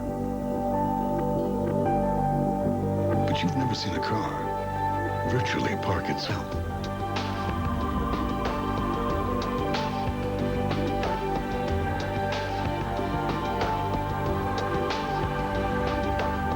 The new LS, unprecedented, at your Lexus dealer. Between my two phone bills, it's probably about $60 a month. About $150. Probably $100 a month. With Vonage, you get unlimited calls to anywhere in the U.S. and Canada, and all the cool features you could ever want are included. And it's just $24.99 a month. Call 1-800-939-4VON. Plus, get 1 month free. Vonage, leading the internet phone revolution. Let me tell you about a very important phone call I made. When I got my Medicare card, I realized I needed an AARP Medicare Supplement insurance card, too. One simple call gave me the chance to talk with a personal health insurance advisor Who answered all my questions about Medicare Supplement plans. If you're already on or eligible for Medicare, call now to find out how an AARP Medicare Supplement Insurance Plan, insured by United Healthcare Insurance Company, helps you pay some of the 20% of your medical expenses not covered by Medicare Part B. That can save you thousands of dollars. These are the only Medicare supplement insurance plans exclusively endorsed by AARP, a name you trust. When you call now, we'll send you this free information kit, plus this free guide to understanding Medicare. I can keep my own doctor and choose my own hospital. And I don't need a referral to see a specialist. Call 1-800-673-4168 now. A personal health insurance advisor is waiting. Closed captioning hours on CNN, sponsored in part by Oric Vacuums. Nothing gets by an Oric. Who makes the most amazing vacuum? I do. Try my 8-pound Oric XL free for 30 days. The results of our poll tonight. 56% of you say there will be less partisanship with a democratically controlled House and Senate. May you be correct. Time now for more of your thoughts. Lee in Arizona is a lifelong 67-year-old Republican. I was sure glad to see one of President Bush's rubber stamps run out of ink. And Hank in New Jersey. Lou, thank God the people have spoken. Now all we have to worry about is whether the politicians are listening. Tara in Massachusetts, the party that is willing to work for the American people and put Americans first and protect American interests and our economy will win in 2008. Greg in Texas. Lou, it seems that just when Donald Rumsfeld might run into opposition and be held accountable by the new Congress, the cut-and-run policy became attractive. What happened to stay the course? And Lois in Iowa. Why can't we go to one party, the American Party, where candidates run on issues and are judged by their strengths and ability to perform the job? No more sleazy campaign ads, no more lobbyists and special interest groups, no party thinking and acting like they're better or above the law. Simply Americans, for Americans, by Americans. We love hearing from you. Send us your thoughts at LouDobbs.com.